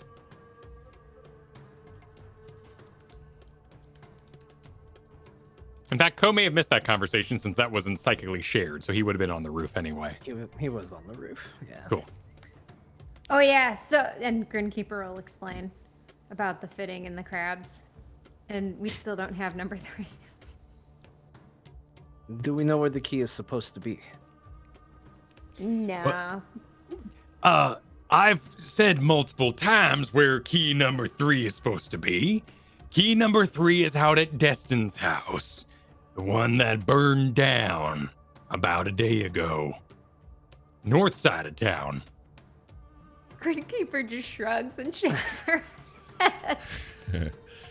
So wait, that's the one way up here that's currently in water. That's this one. Yeah, and then looking at the sun right now, in a few minutes, this whole place is gonna be in the water.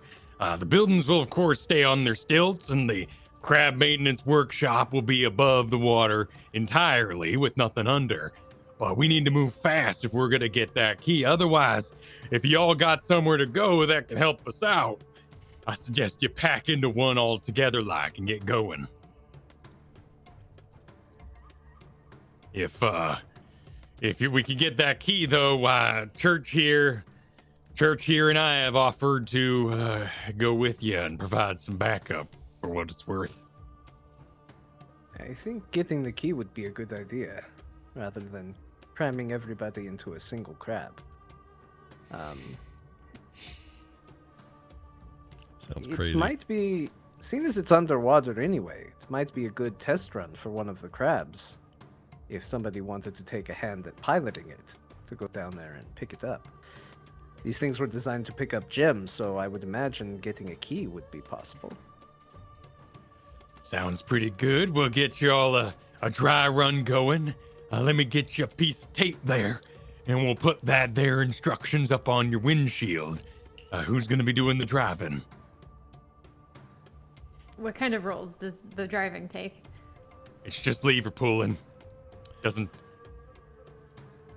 I guess I said that in character, but, it's just... It's just lever pulling. It looks like it will take at least, I think, 2 people to make it work.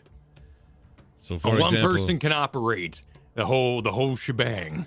Oh, really? Does the one person I'll have do 10 it. arms? Because, okay, good. I will not do it. I hand her the paper. You pull one lever at a time there. If you're expecting dexterous combat out of the apparatus of the crab, well, you got another thing coming. I will hand the instructions I received to Grinkeeper, relieved that she is willing to give this a swing. All right, let's tape it and let's go. All right, he tapes it to the side in front, and as it only takes one person to operate, does anyone else get in for this key adventure?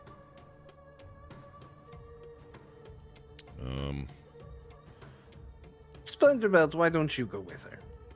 Okay, you are sure about these? I will stay here and keep an eye on things. Okay, then I will shotgun this trip. All right.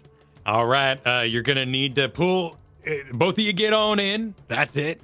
And pull lever number 10 there. That'll close it up. Do not pull lever number 10 while under the water. That'll open the hatch, and y'all will be in for a swim. All right? Do not pull lever number 10 while under the water. Got it. Go ahead and push lever number 10 down. Okay. Do not pull, and as it closes, his face kind of talks through it. Do not pull lever number 10. And it seals. Inside, you see out the front, there is kind of a diving mask-like apparatus, a piece of glass secured with a piece of metal over the top, and you can see through the slits in it. The 10 levers are in front of you. You see Church through the slits, or Grinkeeper can. Splenderbelt, you're flying blind. You have no idea what's going on back there, but you're sitting behind her with the big sort of bench between your legs. So there's enough room for the two of you to kind of spread out like you're riding Space Mountain a bit, but otherwise, you're on this big long bench inside, hunched over a little bit. You see Church walk in front. He heads over to the big door and opens it up towards the water. I'm going to remove the markers because Ko is not currently scouting from on top of the roof. So this door That's here... a fair play. I Actually, though, I am gonna go back up to the roof to watch this. Seeing as I have that psychic link, it allows me to act as a coordinator between everybody. Yeah, So better reception up there too. I'm gonna go ahead and say, send a psychic message to them and say, hey, I'm gonna keep an eye on things, and I'll tell Mac and Church that if they need to relay anything, they can come out and yell it up to me. All right. Awesome. There, you hear a boom boom on the top of your crab. The door is open in front of you. You see Church say something that you can't hear. And gestures out the door. You see a ramp heading down towards the water. All right. Are the legs extended on the crab? The legs are currently not extended. Then Grinkeeper will push lever number 1 up to extend the legs and tail. It's like you're riding inside of Star Tours or a very cheap mall ride simulator. You feel it go boop, boop on one side first and then kind of go fully erect. And now you can feel that the legs have extended. All right. If they go straight forward, will they hit the ramp and go into the water? Yes. Cool. She's going to push up on number 6 to Up start on number walking 6? forward. It walks forward. Whoop, whoop, whoop, whoop, and the whole thing is a really jostly ride. But the crab begins making its way out of the water. Again, these Cool. noises are perfect. Exactly. Yes, that's nice. So we are in the water. Yep, and as you approach the water, you see it lapping up on that edge, that 2-foot edge, threatening to start to flood the entire plane of the sandbar. She's going to hit lever number 7 up to turn 90 degrees to the left. You do so, and it stops in its place, turns, and then begins to proceed since you haven't deactivated the forward leather. And All immediately right. starts walking upwards.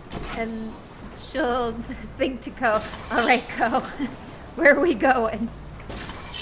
Ko will start sending directions based on what I can see of the burnt down house and all of that. Roll a active perception. Perception. That's a 26. Okay. You can see that one of the large ones is hanging out back by the beach house where you first entered the sandbar. Another one is hanging around the north house, just on the top side of Amber Moors. Okay, I relay the position so that they know they are getting somewhat close to one of the larger ones, but still a ways off. As you instruct them, their apparatus of the crab continues to walk forward and approaches the house.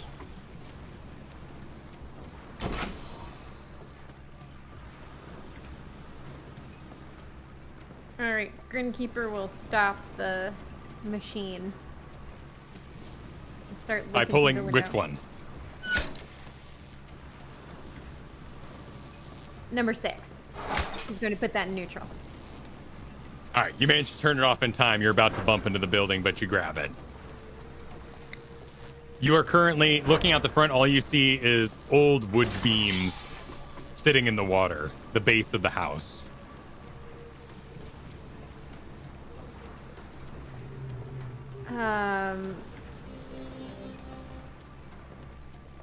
Should I roll roll a perception here to see if I can Sure. see anything?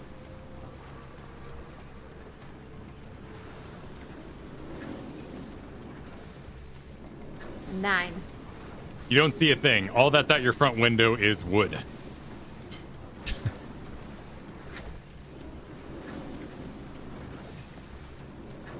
All right. She's gonna hold back the instinct to punch at the wood. She's going to push number 7 down to turn it 90 degrees. Push 6 up to walk forward a little bit, then stop it, and then 90 degrees to the left to kind of make a square around the house. All right, you do so and find yourself on the far side of the house, where the majority of the damage is. And then she's gonna keep looking for a key. All right, make another perception check.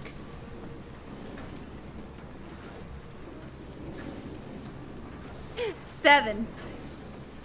I mean, there's a lot of wooden stuff in the way. Maybe pushing something out of the way would clear your view.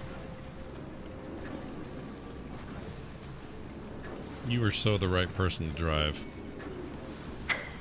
We'd be dead Certainly not the already. right one to look. I'd be dead. The claws. She's going to retract the claw, or she's going to extend the claws with 4 pushing upward. Make a stealth check for this maneuver.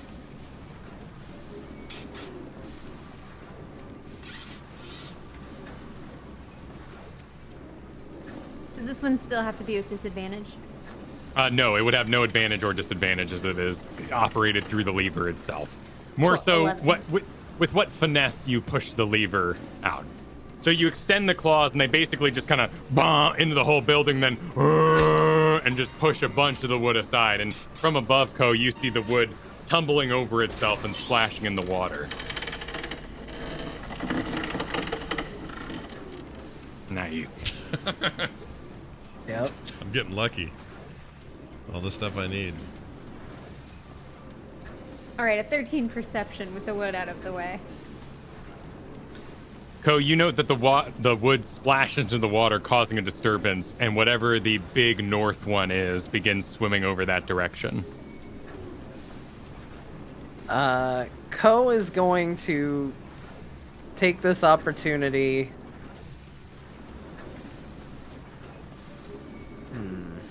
How do we want to do this?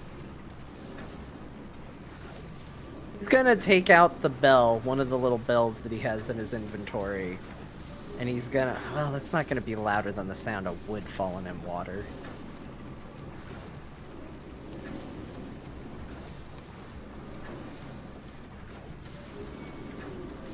He's gonna start ringing the bell from the roof and see if it draws attention. Okay. Or if it's enough to move the creature or alter the creature's course. So he's gonna sit there with his little bell and Well, you slam that thing like it's Christmas time, but the noise is not loud enough yeah. to pierce the water anyway. So I will just let them know the creature is on its way. Whatever they're gonna do, they need to. Splendor Belt, looking over Grinkeeper's shoulder, you can also make a perception check through the viewing window. All right. Incoming. That's a 13. You both get 13s. You're looking around the house, looking all over the floor, and eventually you see it up in the corner underneath one of the beds. The small key fob, and you can see the numbers 3 on it.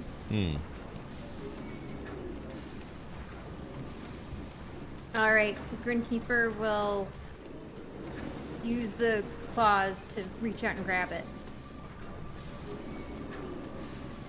What number lever is that? The only one that's to move the claws is 5, but that's to an attack. Yeah, it's 5, right? You pull 5, and the claws reach out and grab the objects in front of it. And as you push the lever down, it pulls it in and deposits it inside that case there below the viewing window. Perfect. All right, Grinkeeper's going to retract the claws down on number 4. And then she's going to complete the square around the house and head back to the maintenance bay. Suddenly, your apparatus of the claw is slammed, knocked sideways, maintaining its course as it makes its box around, as though a creature, a large one outside, gave you a bump a curious little nod to see what you are. Know any crab songs, Splendorbell? We're just a little crab. I am not familiar with this song. Me neither.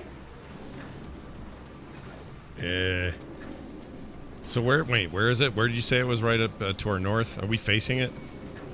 You're currently walking away from whatever bumped the back of the crab, kind of setting you off your path slightly, but you settle down into the sand and continue in a straight line all the same. Okay, but if I turn my head, I'm not able to crank it around and kind of see what happened. I just sort of There's know. nothing you can see out. The only viewport is in the very front of the crab. Okay.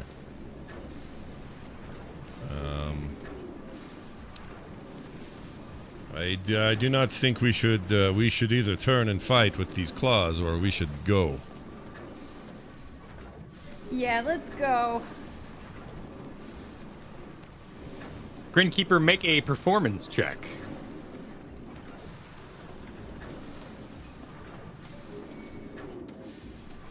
Seven. Lucky number 7. You get bumped and bumped and bumped. But the creature seems to lose interest as you approach the sandbar. Let's keep swimming. You turn the various levers and apparati, and the crab climbs back up onto the beach, back up into the crab maintenance workshop, out of the water. Awesome. She will keep the legs extended, I think. Yeah, she'll keep the legs extended, but she'll grab the key that was deposited and get out of there. All right, you look around a little bit and you kind of stand your butt up so you can access underneath that that bench you're on, and you find a sort of tray down there.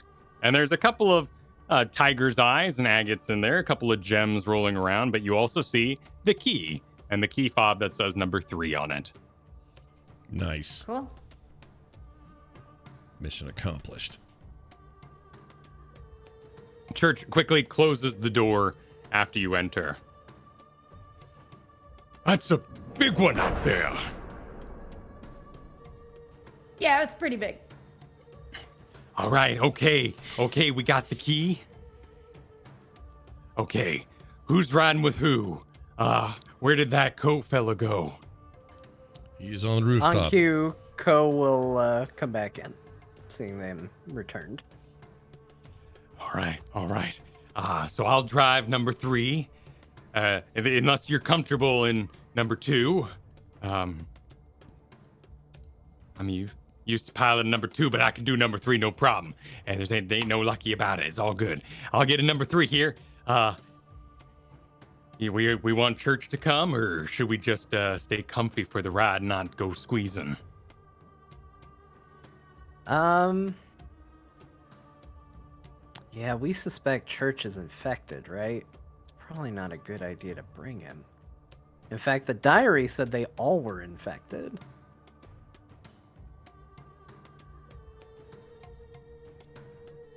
We need Mac to drive, probably, because we only have one set of instructions.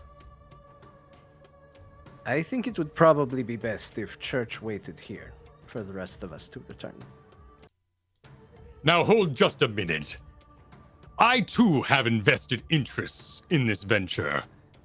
I wish to see it all finished. I will come. I will tell you my concern. You said you were clawed by one of the red ones. I was also clawed by one of the red ones, and what I found was I had been implanted with an egg.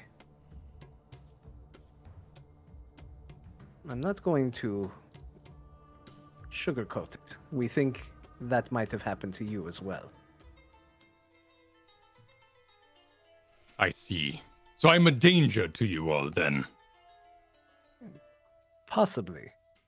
Have you noticed any weird lump or feeling? You said you were capable of casting magic. Are you capable of doing any sort of curing or sensing of maladies for yourself? I can attempt. Yes. Yes. These chest pains I have. I fear there is a lump below the sternum. The one that scratched me was red. Splendorbelt, Greenkeeper, do any of you know magic for that might be able to assist with this? Nothing that I mean, I am in. Hold on. How does this work? Let me make sure I'm telling you the truth. Disease? You could both make an intelligence check or something along those lines. Yeah, Maybe a medicine check if it's better for you. Yeah, spell wise, I don't really have anything that'll 5. reveal anything of 5. Wow. Sorry. You live in a school. I'll do medical. 16. With that word that Grinkeeper brought up, disease, it does seem to match what was in Ambermore's diary, which suggested that it was the chaos phage, a sort of distilled bacteria or disease that is used to transmit either slad poison or transformation process that makes red slads from the blue scratches, or the tadpoles that are inserted via the red scratches that make blue slots.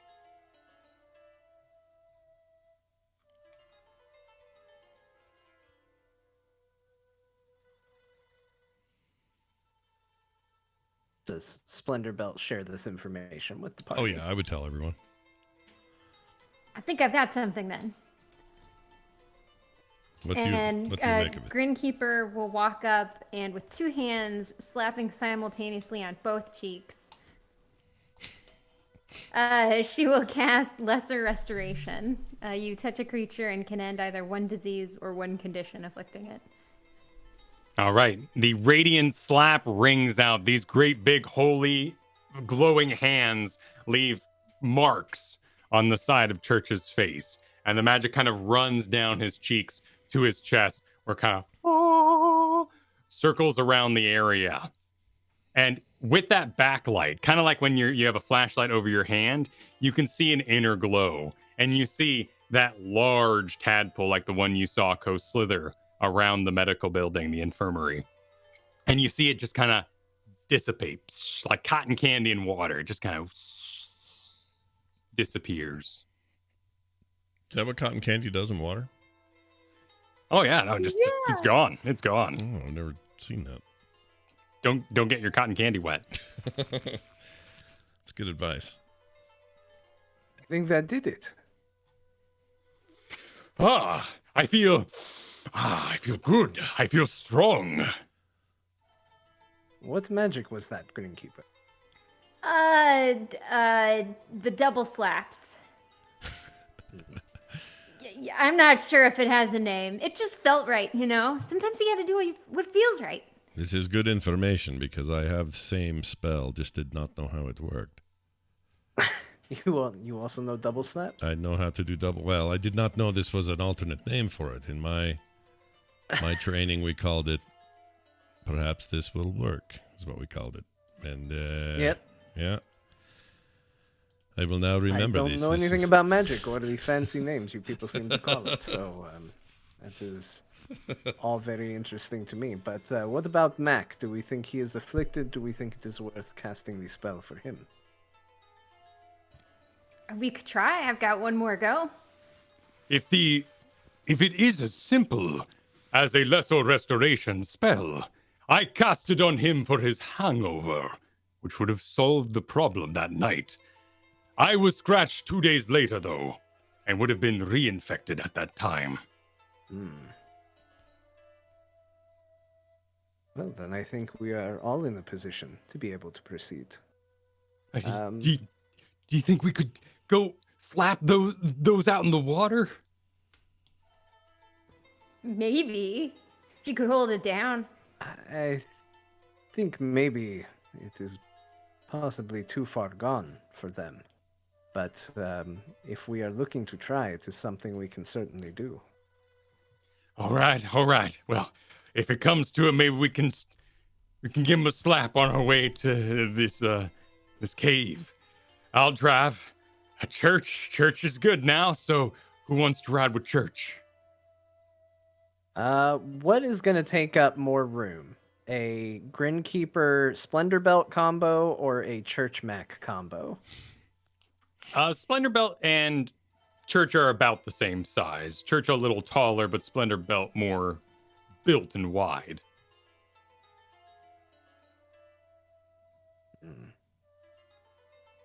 Which ultimately means the optimum location in your mind would be Church, Splendor Belt, and then the three smaller critters, the three of you, Mac, Grinkeeper, and Co, riding in one. It would be nice, but I don't exactly trust. I don't know why I'm saying this in character. This is me talking to Kyle. I don't trust Splendor Belt's ability to drive one of these crabs. And Church hasn't shown any ability to do so. 100% the right instinct, by the way. You are 100% correct. I mean, I knew I was in trouble from the moment he went, it's 10 levers! That was before he realized that it was an up and down position and we're dealing with 20 scenarios. Yeah. Ko doesn't like the idea of being that confined in a ship, but he'll go with his friends in number 2. All right, so we'll have the Delvers all in number 2 and Mac and Church in number 3. We'll have an expendable crab and a non-expendable crab. There you go. All right. Church and Mac, load up. All right. We'll follow you. You got the map, right? Or you want me to have the map and I'll lead?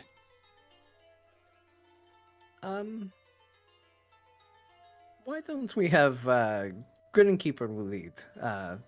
You can help us out in case there are any problems, seeing that she is fairly new. And watch from the... Yes. I mentioned there's no way for me to communicate with you once the hatch is sealed. Oh, good idea. You know what? Maybe it would be better if I rode with Mac in Church. He makes a good point. I can communicate if I'm with them. All right. Let's squeeze in then. Let's get real buddy tied. Looking forward to it. Great. Excellent. Okay, you got a mighty big pack there, and we're just in our skivvies, so if you want to leave anything behind, we would appreciate it. Nope, you are going to have to make do. Oh, very, very fine. Okay, we'll see y'all down there. Good luck. Good luck. All right, Mac driving, Co in the middle bit, and Church straddling y'all with the legs kind of going up past Co and past Mac. Seals up number 3. The classic team that just performed, the number 2 team, Grinkeeper and Splendor Belt, seal up their crab. So, Co, you're going to be using the map to help Mac make his way, right?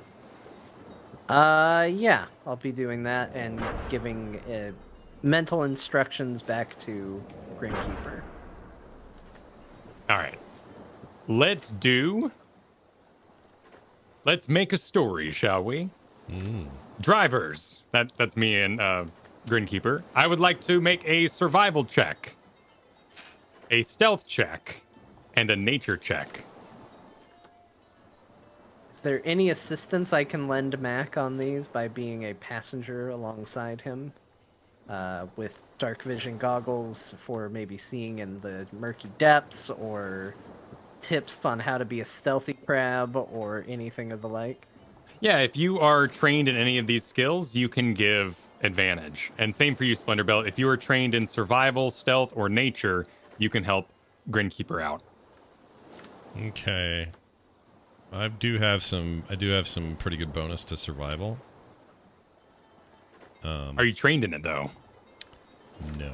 Which would be a little colored in dot by the actual skill. Religion, persuasion, medicine, intimidation, insight. And that's it. Okay. Oh, one quick thing. I can actually. Let's see. Will this help her though? Sure.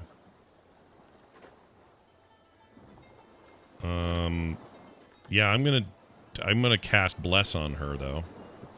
Oh, Actually, nice. Yeah, any spells would be helpful. Of yeah, course. I'll do that because then she gets a bonus D4 to any attack or saves or anything she does. So I would do that. So I'm going to cast that now. Bless is what I'm casting. Excellent. Go ahead and give me those D4s then, Kristen, and we'll add them to your rolls. So 3 D4s. Tell me the numbers. Oh, that's a good idea. Yeah.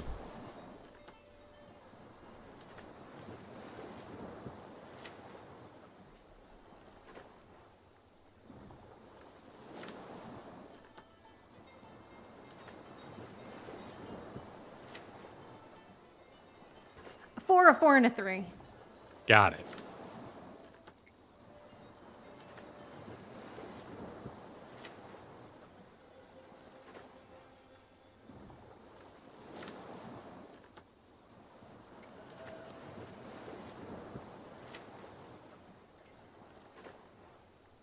And then with Ko's help, he will grant advantage on the stealth for Mac. Okay. As you guys exit the crab maintenance and workshop, the water rises up over the point of the final sandbar and floods the entire thing. You head out into the water and you head straight for some time. Ko sending you directions to turn at the big rock at the downed ship as you go.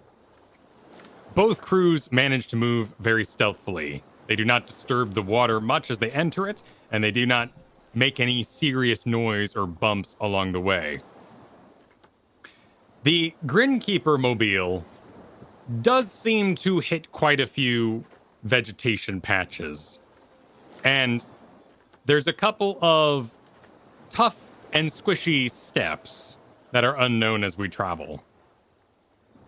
But eventually, following the map, you do see Mac out in front in your vehicle. And coming out of the sort of watery depths, the mist, if you will, you see a cave entrance. If you move over to the right side of the map, I'm going to do some revealing here.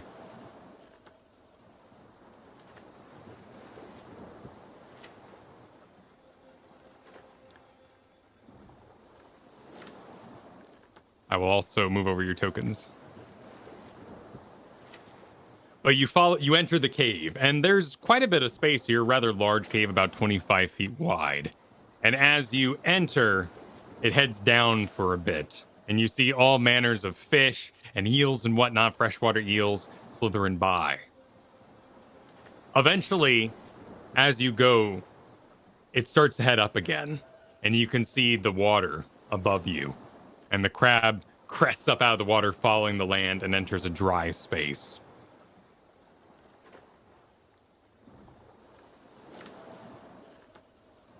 The Mac crab stops up top, and Grinkeeper, you bring your crab to a stop as well, having managed to mostly understand the levers given your time experimenting with your earlier mission.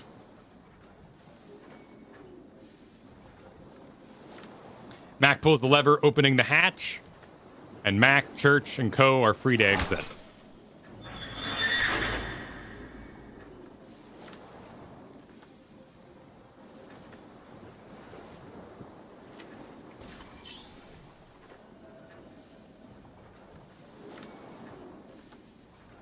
Everyone see where we are on the map? Yep. Yes. And crab number 1 is located there as well. Yep, as you exit, you see crab number 1. Its upper hatch open. The number painted on the side, number 1. All right. Mac gets out with his pump action spear gun. Not like a shotgun, as in he has to physically pump it like a Nerf water gun. All right, here we are. There's crab number 1. What do we expect to find? Well, I think it is safe to say that Ambermore has taken at least one person into this cave to try and create something truly monstrous. So I would anticipate fighting at least him That creature. He also seemed to brag quite heavily about creating a green slot that we have not seen. So, that could be one of the big ones in the water. It could be ahead. All right. Oh, well, what should we do? And you see, as he sort of gestures around, there is a large metal door that has been installed in this cave wall. The stone around it has been worked very smoothly. You would expect by looking at it, by magic. Everyone roll perception checks, though.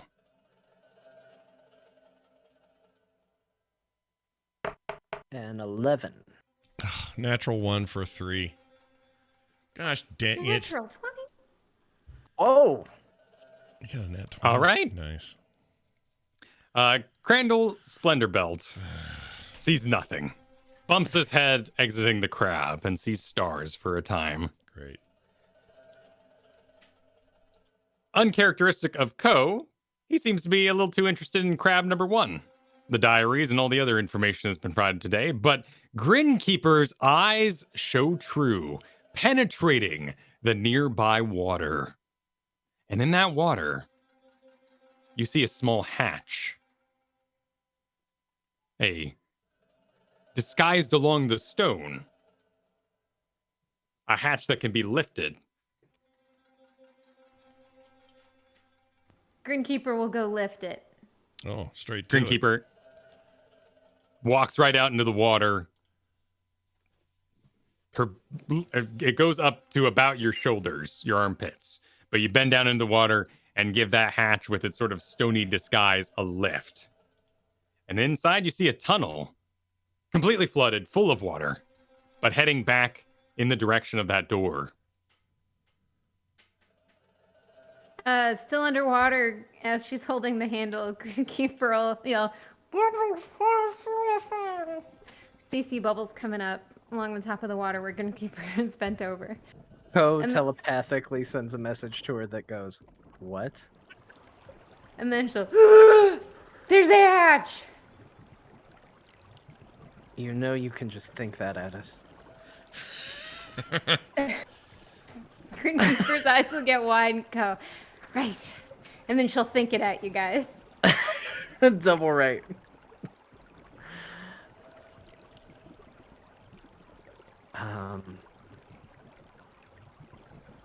Well,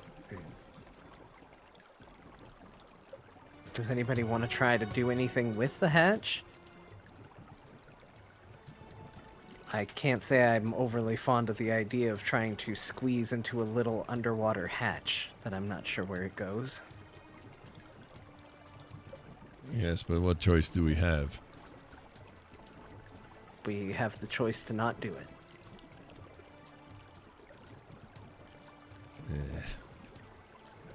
I think we are here. We must at least explore and see. Mac and Church, what do you think? You I swim, think right? Ambermore is the careful sort. If there is a hidden hatch here, he built himself an escape from whatever he's constructed inside. This is likely to be his way out should he be cornered in his own cave.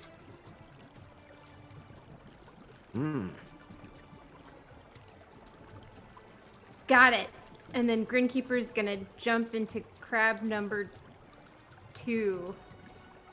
Walk it over. She's gonna close the hatch door, get into crab 2, start it up, walk it over the door, and then retract the legs so that the whole thing is sitting on top of the hatch. All right. So without answering, but now having mastered the many levers, Grinkeeper does just that, locating the crab right on top of the hatch. Wow. That works.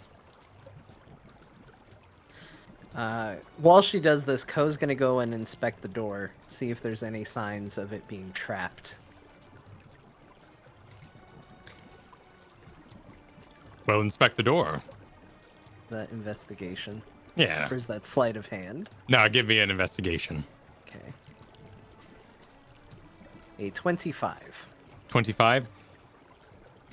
Looking around the door, you do notice a small bit of spell work in the form of a thread Likely an alarm spell tied to this thread on the door. It would seem this door is magically protected and alarmed. Does anybody have a means to dispel it?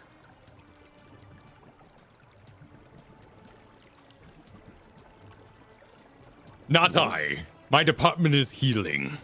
Yeah, I mean, it's a big door. We can always, just jump right through it. The nuanced approach. What? Oh, yeah, that wasn't in character. I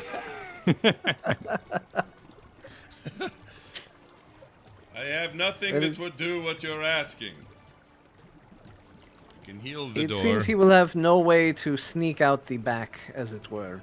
We have no way of preventing him from knowing we are coming, so we might as well just go in and be ready for whatever is going to be there. I respect the professionals here, and that you have rescued us so far. However, if we were to put someone in the hatch before sealing it, they could sneak in before the alarm is triggered. Are there any volunteers to go into the tight underwater hatch and hope for the best? Well, I'm probably the best swimmer, so I mean, if we're looking for that, I don't know what I'd do once inside, but I could facilitate such a journey. You heard the man. He volunteered. But you go for it. Well, Going to have him do it. it's not a plan that involves me being in there before you all are, so currently I'm a little cautious. What's the D&D ruling for holding breath? Doesn't it have to do with strength? It's a constitution, and it's pretty robust. The short term, or the short version, is basically you get a minute per plus you have. So a +2 constitution would be 2 minutes of holding your breath. Yeah, oh, interesting. I didn't know that. Okay. I am going to take a look. I will be able to stay in touch telepathically with these two, and I will be able to sneak once I am in. So I guess it makes the most sense for me to be the one to go. You're going to need help But I moving massive door, do or it- just you move door by yourself? No, I'm going to go through the hatch. I just need somebody to move the crab that she has piloted on top of it, off of it. for a Yes, moment. but is it not a heavy hatch? We don't know. Or do we know? We do Grinkeeper lifted the hatch earlier. Oh, that's right. With Grinkeeper level strength, of course. Yeah. So, Right. I couldn't remember if you rolled for that or not. Did we? Nope. Oh, okay. It was So more just that it listening. was hidden amongst the rocks and disguised. Got Not it. so much that it was a difficult hatch. Got it. So Ko will commit to the idea. He'll put his goggles on so he can see under there. Get a big breath. He's gonna be the one to go bishop his way through this freaking tube. Ugh, this is a nightmare. Ko's braver than me. Yeah, me too. All right, Grinkeeper lifts the crab up. You jump in the hatch, and she settles it back down by unextending the legs, retracting the legs. And you are now swimming down a 5-foot wide tube that appears to have been, again, formed by some sort of magical means. Perhaps such a popular spell as Mold Earth, but who knows? Alright, Ko is gonna make his way quickly, but, not recklessly, through the tunnel. And once he sees a place where he can get to the surface, then he'll start trying to be as stealthy as possible. All right. Roll a Constitution saving throw. Constitution saving throw. A 19. Cool. Nothing goes wrong. You're able to hold your breath well through the tunnel. It goes down for a bit, but then starts to angle up, and you see the shimmer of water above you. And as I go, I'll be communicating it to everybody. They're getting a lot of, oh, hello, hello, hello, hello. Okay, okay, it's fine. It's fine. I found the way out, everybody. It's fine. Roll a stealth check.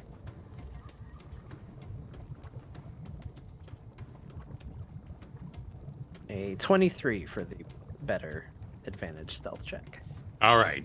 So you emerge through the water without making a sound to kind of poke your eyes up above the water, poking your nose above the water too. You see that you're in a largish room that has a scaffolding built around the edges. Seems to have been formed by the same magical means filling out this area. There is a basin of water that makes up the base of the room. Now you are currently in a great big pool, which is let me check here. This would be about 115 feet by 200 feet. It's a massive pool, an Olympic-sized pool, basically, that you're hanging out in. And built on top of it are these extensions of earth that have been formed into a railway that goes around all sides, some 5 feet above the water itself. And in the center is another platform that has been built, stairs going down, so the platform is just touching the water. And up there, you see a large glass tube.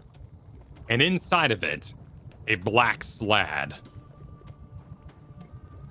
Like a patient style, or like specimen style. Yeah, like Luke ends up in after getting mauled on Hoth. Got it. Except for this one has a series of tubes that are extending into the patient inside. The glass actually formed to make these sort of puncture areas that have a sort of downward slope. In front of it and around it, you see an elf wearing reflective black goggles. His hair is slicked back and wet. He sports one of these same sort of single body suits for swimming. He has the medieval equivalent of swimming feet shoes, like Crocs, on that he's wearing.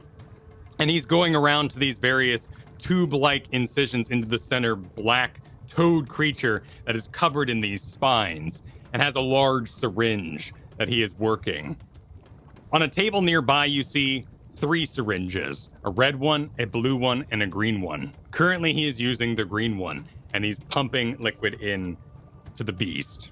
He puts down the syringe as you watch and walks around and grabs a briefcase, puts it up on the table, pops open the sides, and pulls out another large syringe.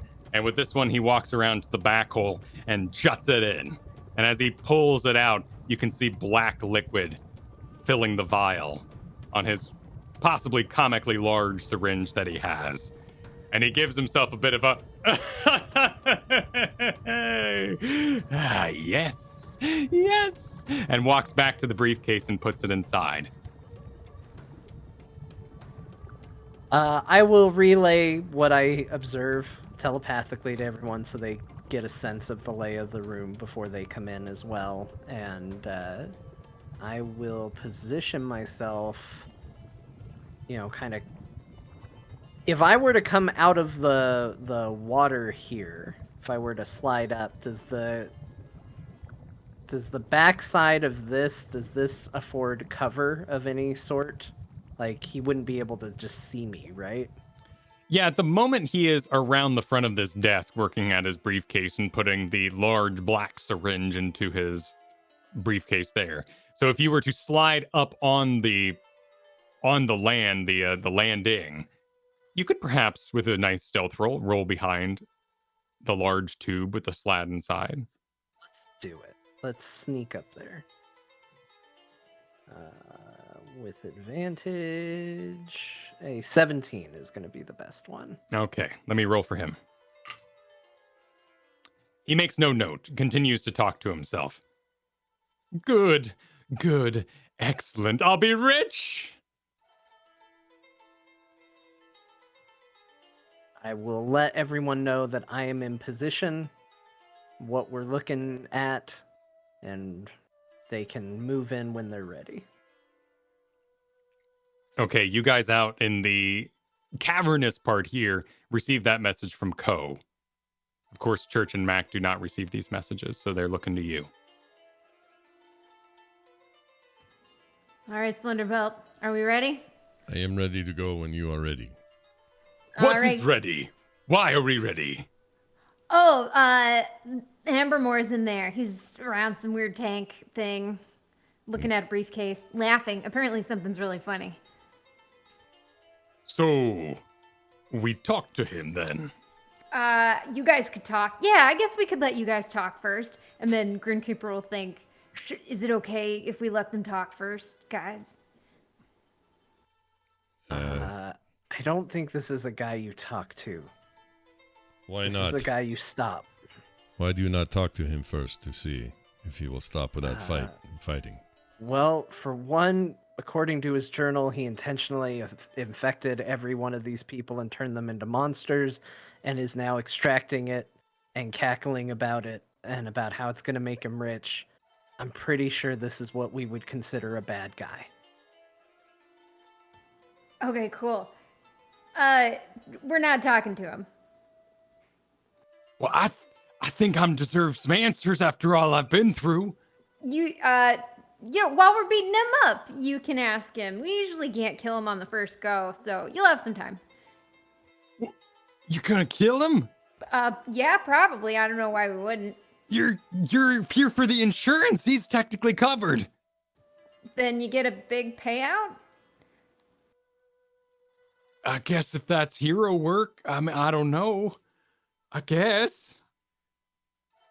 We're the Drizzle Corp employees. You tell us what to do then. Just stay back, have fun, and ask your questions if you need to, because we're going. And then Grinkeeper will kick open the door and run in. Grinkeeper kicks open the door. The string breaks, and immediately the magical alarm starts sounding. Ambermore turns around and he pulls out a small hand crossbow. Ah, good, you've arrived. You're too late. I already have what I want here, and he holds up his briefcase. Step aside, step aside. It's not worth dying for. Grinkeeper's not gonna step aside. If anything, she's gonna plant her feet firmly. Ko is going to use the distraction to move around the other side, leap atop the desk, and bring daggers straight down in a surprise attack. We'll just To assume that Ambermore. alarm keeps going. Let's do it. Yes. All right, let's get him.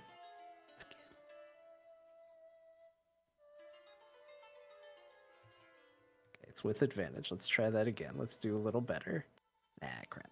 It's a 12 to hit for the first strike. That is a miss. Man, Ko, you had all the friggin' advantage in the world and you flippin' missed. If you'd have had 4 more, would that have helped you? Would he have hit? Probably, but it would have. Just wondering Too if late I now. gave the wrong person. The offhand hold on. attack comes out. I just thought of bite the something real miss. quick. That's a natural 20. Okay, you can go ahead and use that, but Kyle has had a thought. Okay. When I gave her, where is it? When I gave her bless, Yes. it would have gone to everybody because we were all standing there, and all 3 of us would have it still. Because it's not just, it's 3 creatures of my choice within range. So it's me and my 2 companions, after the other 2 chuckleheads. So technically, Within John, range, creatures you can see? creatures He I could was, see, and this was before we got into our Oh. hatches and left, or got into our crabs and left. Now it only goes up for a minute, so you tell me, how long did it take us? Man. I feel feel like like- this probably would have taken longer than a minute. All right. If that's Oh, the- yeah. Oh, okay. wait, yeah. You cast that before we even went and looked for keys, right? Yeah. No, Okay. it was No, after no, no. it's after the keys. It's well after that, but it was before. Oh, right, it was, when we were traveling through the water. No. Yeah. That was more than a minute of travel. Okay, as long as that's the case, then never mind. We're good. All right, John. Sorry, you got your natural 20. I got my natural 20 on the offhand strike. Okay. Roll again. I got a second natural 20 What? for another 27. Hey, Damn. the log is right there. You That's did. all I can say. You did get it. Okay, yeah, no, it's here. It's here before me. Double natties. How do you? Are you non-lethal? First question. Yes. Yes. He's just a regular elf. He's a baddie, but we've been non-lethal to them so far. Yes. Okay. So you're using your psychic daggers. Psychic daggers. First one missed. Yeah. So, I mean, the way I would describe this is like you're plugging Neo into the Matrix. You basically take your psychic dagger and just put it right in the back of his head and just scramble his brains. Yeah. Ko comes out. He leaps onto the table, something he doesn't do very often. Table wiggles, and the first dagger goes past his head, and Ko does a, oh, shoot, and then sticks the second one right in the back of the head. So a big swing goes wide, but brings around that second dagger and just kind of plugs it in. And he, his hair goes astray, and his goggles fall slightly askew. And as the dagger kind of removes itself, he wavers. My creation, it was perfect. I was gonna activate it so it could fight a boss battle. Oh no. And he falls flat on his face and just kind of a kung rings out across the room. As he lays there on the floor. Oh yeah. All of the strengths. None of the weaknesses. My child. And he's out. Dead? No, non-lethal apparently. Okay. Non-lethal. We didn't kill him. So he's still breathing, but as he falls, the briefcase kind of falls open, the large syringe exposed inside, full of black liquid, and still bubbling and seemingly alive in the background, this tube featuring the black slad.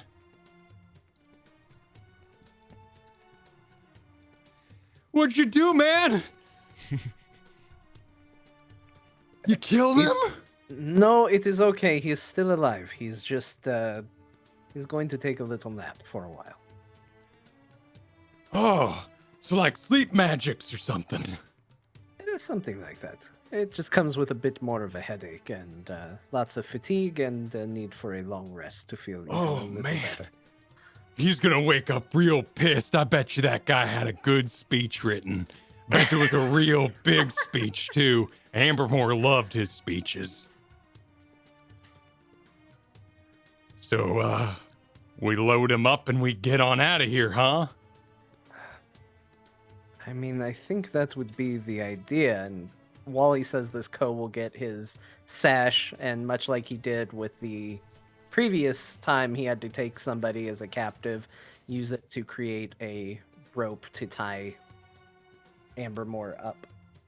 So basically at this point, it's a command. You're like, hey, rope, backpack. And it gives you a nice little tie up with the two large loops that Thunderbelt can use for hauling.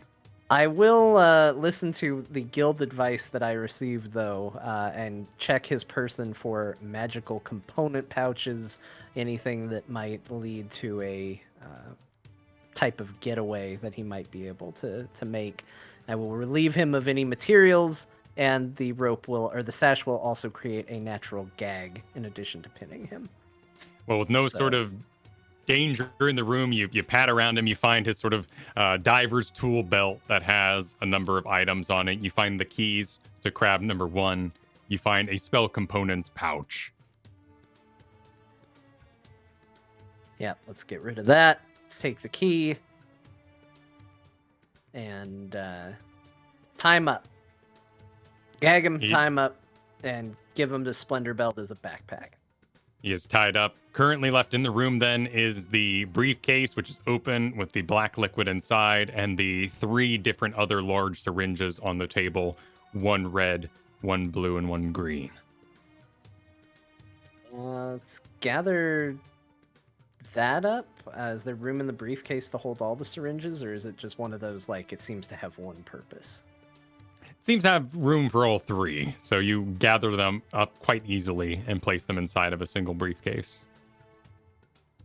What do you think? Do you think we bring this back to the guild, or do you think we destroy it? I think we give it. Looks like it's worth money. Let's take it with. Grinkeeper, you agree? I think we should give it to the guild. This is where in the Oh. BioWare game, like evil points would fly by Splendor Belt a little bit. Yeah. Even Not the that- rogue was like, I don't know if that's a good idea. Now that of course is a joke, but for Splendor Belt's mind, this is a bioweapon that has been developed here. It is worth not money. Money. Lots of money, lots of potatoes, Yeah. lots of farm upgrades. That's what this represents. Ko is gonna. Will the briefcase fit inside the bag of holding? Yeah, you're able to kind of, it sort of widens as you force it through, so you're able to put it in. I mean, this is a full-blown, like, side satchel, so you've got room for all your groceries, as it were. Nice. All right, we'll tuck that in there safely away. And the only thing I am not sure about is our mission was to destroy or pop the slads. We came here to exterminate them, not to just deal with the person who created them. Our job is technically not done as long as they are still out there.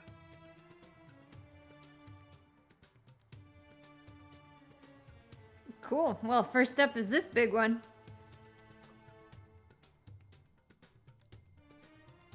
Or we can just tell the guild.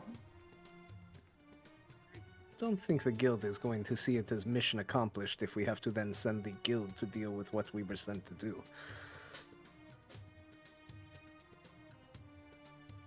All right, well, let's figure out how to open this thing up.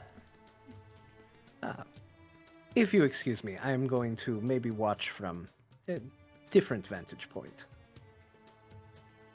Ko will take a position up along the side ledge, just in case this thing decides to, I don't know, break free and put up a fight. All right. So you approach the Grinkeeper approaches this long, large vial that the large black slat is being held inside of, with all of its little protrusions that allow it to be injected or drained in a sense. You see that, looking at it, there are bubbles coming up from it. It does seem to be alive and functional in the water there that it's living in. It has on a Speedo, much like the other ones. It says Neko on it, a little name tag there. Is there a way to somehow reach into the tank from the top so she can try that lesser restoration spell on it? Yeah, you could pop up, get a climb up to the top somehow and stand above it, reach down and give it a touch. All right, that's what she's gonna do, because she promised she'd try and do that. So she's gonna get up to where she can reach in with her two hands and through the water very slowly slap its cheeks. You will need a boost from someone, since it is a sheer glass tube. I feel like this is going to turn into a deep blue sea situation here. This is not good. So when you say It's Thunder boost, Belt. what do you mean? Like a boost up and in? Well, like a shoulder to stand on, as it were, to reach the top of the vial. Okay, I'll do that. I'm a big tall orc, so I'll offer that and bend down and let her get up on me. All right, you're at the top. You reach on down, spend your... Are you casting it as a spell, or are you spending your specialty paladin points? This one would be a spell. Okay. You give it a touch and expend the spell. And the holy energy, once again, circles through its body, running down over its many thorns and heavy, heavy claws. It does nothing. Has no effect. Cool. She'll shrug and then she'll take out a javelin and shove it straight down into the top of the head. Make an attack. The two sides of Grinkeeper. You feeling better, bud? No? Nope. Sling. Yeah. 24. 24. Feels How like do you stab this thing? And is it with your which javelin is it? Just a regular javelin. Okay. And just straight down into the brain area as best as she can tell, which might be the nose. Do you leave it there or do you pull it back out after your jab? She'd pull it back out. Okay. You push it down in the creature, which gives limply. Still alive, but under some sort of sedation or spell of some kind.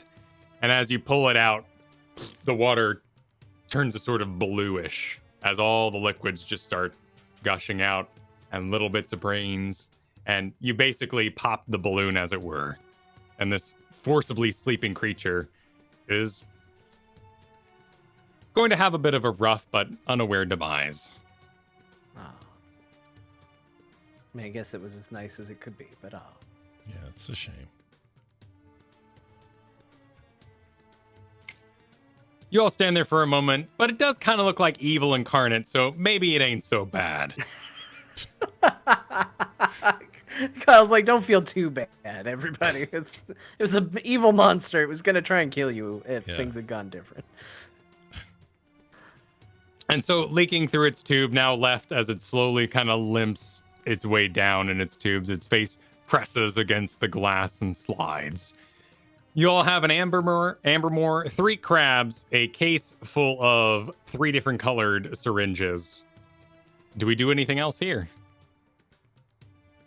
In the cave, I don't think there's so. anything Ko would want to do. He'd just remind them that we still have to deal with the others. All right. We load up inside of our crabs. Mac drives 1. Ambermore puts us, either can be slumped over the back of Grinkeeper, or we can take crab number 1 out of here and someone else can learn to drive. Grinkeeper's gotten pretty good. I feel like Ko could probably take the instructions and try to pilot crab number 1. Sounds good. So Grinkeeper, having sort of at least memorized the main levers, is going to pilot herself.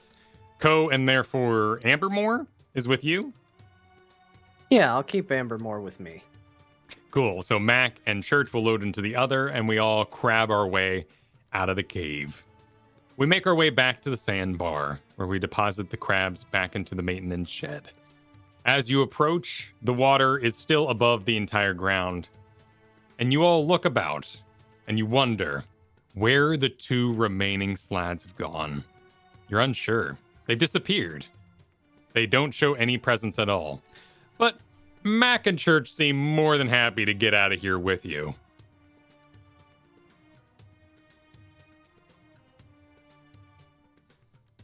Anything we want to do on the island?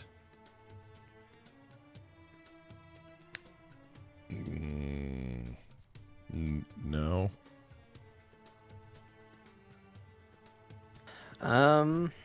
We never did find the, or maybe we didn't look, but did we ever find the gems that seem to start this whole thing?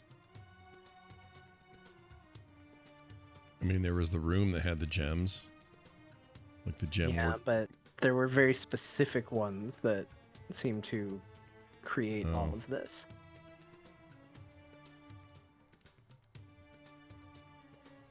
I don't think we did. We could roll investigation checks all around. Yeah, I'll investigate. Why not? A 16. Investigation for me will be a 13. In fact, you know what? Let's make that 16 even better. Let's use psi-powered knack. Use my psychic abilities to enhance it. Awesome. To a 17. Watch right. out now. Whoa, Yeah. what the We're heck? using the power of the mind behind that roll. You all search the remaining buildings around, being very cautious as you go, wondering where those big slads in the water went. However, you see no sign of them. You take a look in the gem depository again and see only the normal sort of gems that are in there. As you consider calling Herman Snips to summon his master Gil, you do take a look inside of the briefcase, Ko. And much like the blue drink, it seems that the gems have been destroyed, powdered, dissolved into these various concoctions. The red, the blue, the green, These gems ultimately were made into the substance that created the slads in the first place, and then as they are beasts of chaos, they sort of continued the chaos phage in their own special way, either by the blue ones stabbing people and turning them into reds, or the reds putting eggs inside of people, turning those eggs bursting forth into blue slads. The green slad, however, you don't have an answer for. You never quite discovered what that was about. Maybe it was hidden somewhere that we didn't check. But it's time to head back to the guild. Oh boy. All right. I'm good. Anything anybody else wants to do? Yeah. I think we can go. All right, you walk over to Herman Snips, tell him you're ready. He gives a salute and climbs out into the water. Minutes later, the boat comes speeding up, with one Gil Keel driving in. All ready to go? Oh, I missed him. Yes. The Do you crew have climbs room inside. for these two as well? Of course. All back to tomorrow. Church, Mac, Co, Grinkeeper, Splendorbelt all climb inside the boat, now with several items upon them, and return to the guild. However, you were instructed not to return directly to the guild. You were instructed to, at the very least, stay the night somewhere outside of town, in order to lay low while they make sure that the investigation on you all from the Withers estate at least blows over in the immediate sense. That's true. Splendorbelt, your farm is on the way. Do you think you could camp out there? Yes, this on the way back? would be fine. You are all welcome to stay there. It's not the most comfortable place at the moment, but it will be. So Gil drops you off as you pass the Splendorbelt farm, and the three of you climb off.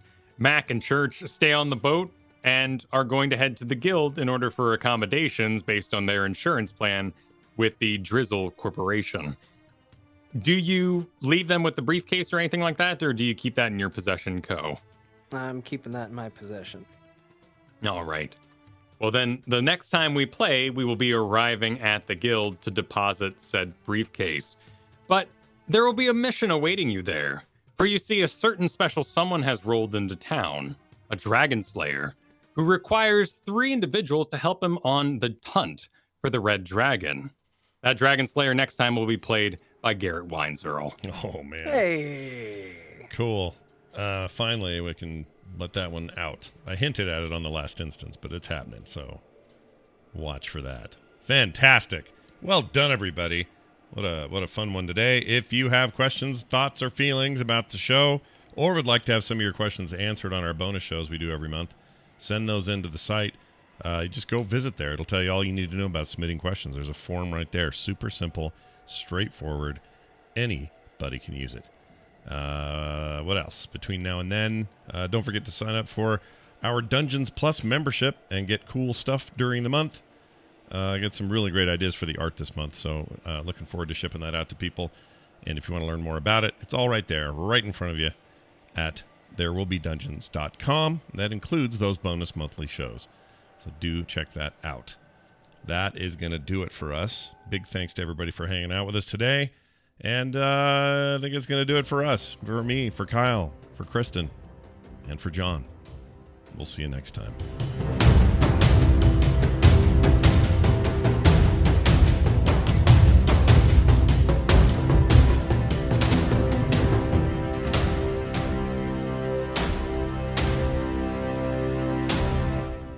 This show is part of the Frog Pants Network. Frog Pants Network. Get more shows like this at frogpants.com.